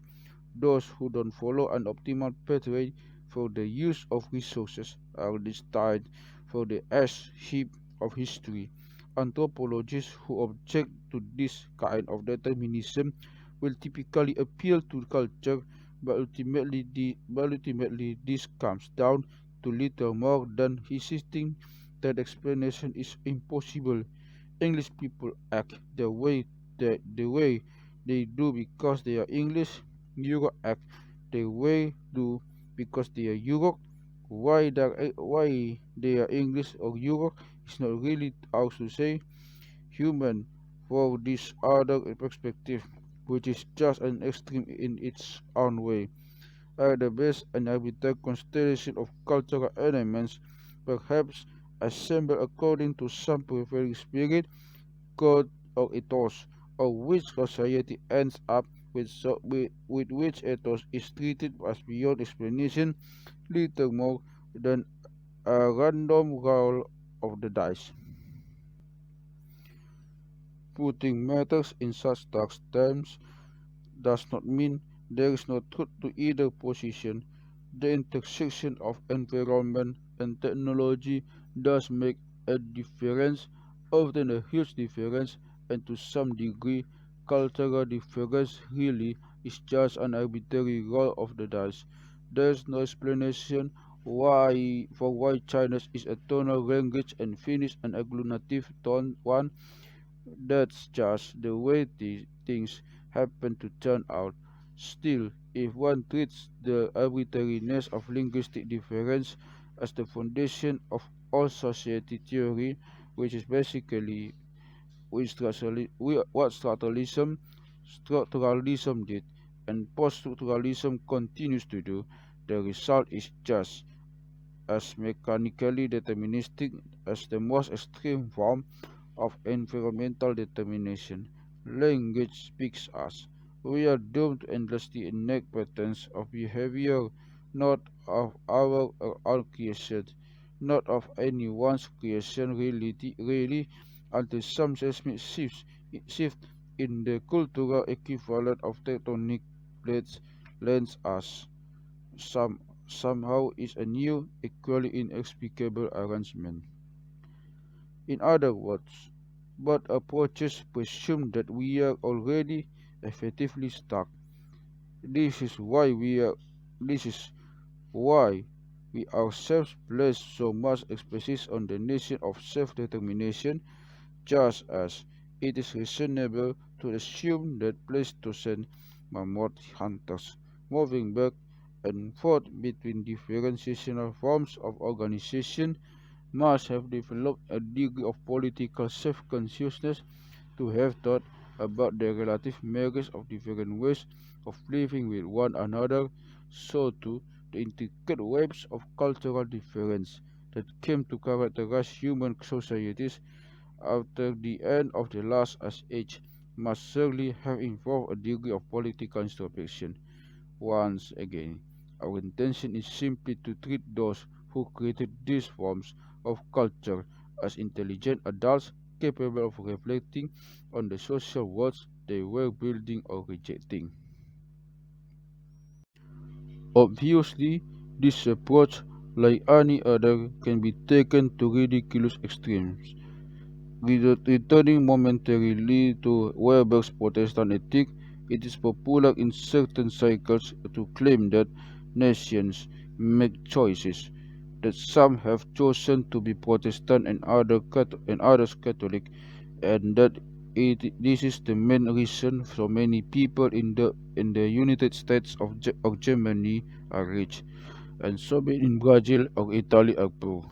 This makes about as much sense as s- this make this makes about as much sense as agreeing that since everyone is free to make their own decisions, the fact that some people end up as financial consultants and others as security guards is entirely their own doing. Indeed, it's usually the same sort of people who make both sorts of argument. Perhaps Mark Marx put it best: "We make our own history, but not under conditions of our own choosing. In fact, one reason social theorists will always be debating in this issue is that we can really know how much difference human agency they prefer them currently for what used to be called free will really makes historical events by definition happen only once, and there's no real way to know if they might have turned out otherwise. May Spain have never conquered Mexico? Could the steam engine have been invented in Ptolemaic Egypt, leading to an ancient industrial revolution? Or what the point of asking is even supposed to be? It seems part of the human condition that while we cannot predict future events, as soon as those events do happen, we find it hard to see them as anything but inevitable. There's no way to know some precisely where one wishes to set the dial between freedom and determinism is largely a matter of taste. Since this book is mainly about freedom, it seems appropriate to set the dial a bit further to the left than usual and to explore the possibility that human beings have more collective say over their own destiny than we ordinarily assume, rather than dividing the indigenous inhabitants of the Pacific coast of North America as incipient farmers or as examples of merging complexity, which is really just an adapted way of saying they were all rushing headlong for their change. We have explored the possibility that they might have been proceeding with more or less open eyes, and found plenty of evidence to support it. Slavery, we've argued, became commonplace on the northwest coast, largely became an ambitious aristocracy found itself unable to reduce its free subjects to a dependable workplace. The ensuing violence seems to have spread until those in what we've been calling the settled zone of Northern California gradually found themselves obliged to their institutions capable of insulating them from it, or at least its worst extremes. A schismogenic process ensued whereby coastal peoples came to define themselves increasingly against each other. This was by no means just an argument about slavery. It appears to have affected everything from the configuration of households, law, ritual, and art to conceptions of what it meant to be an admirable human being, and was most evident in contrasting attitudes to work, food, and material wealth. All this played a crucial role in shaping what outsiders came to see as the predominant sensibility of each resulting culture area, the flamboyant extravagance of one, the austere simplicity of the other. But it also resulted in the overwhelming rejection of the practice of slavery and the class system it entailed throughout every part of California except for its northwesternmost corner, and even there it remained sharply limited. What does this tell us about the emergence of similar forms of domination in earlier phases of human history? Nothing for certain, of course. It is difficult to know for sure whether Mesolithic societies of the Baltic or Breton coast that remind us superficially of indigenous societies on the northwest coast of Canada were, in fact, organized or on similar principles. Complexity, as reflected in the coordination of labor or elaborate ritual systems, need not mean domination, but it seems likely that similar arrangements were indeed emerging in some parts of the world, in some times and places, and that when they did when they did, they didn't go uncontested. Regional process of cultural differentiation of the kind one begins to see more evidence for after the end of the last ice age were probably every bit as political as those of later ages, including the ones we have considered in this chapter. Second, we can now see how clearly the nomination begins at home. The fact that these arrangements become subjects of political contestation does not mean they were political in origin. Slavery finds its origins in war, but everywhere we encounter it, slavery is also at first a domestic institution.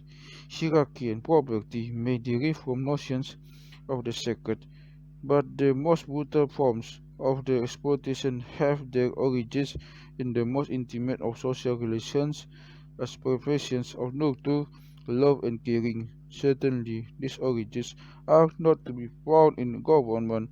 Not West Coast societies lack anything that could be remotely described as or as an overarching polity. The closest they came were the organizing committees of annual masquerades. Instead, one finds an endless succession of great wooden horses, demigods, each centering on a title-holding family, the commoners attached to them, and their people and their personal slaves. Even the rank system referred to divisions within the household. It seems very likely this was true in non-agricultural societies elsewhere as well. Finally, all this suggests that, historically speaking, hierarchy and equality tend to emerge together as complements to one another. Tingit or Haida commoners on the northwest coast were effectively co-equals in that they were all equally excluded from the ranks of title holders and therefore, in comparison to their aristocrats with their unique identities, form a kind of undifferentiated mass.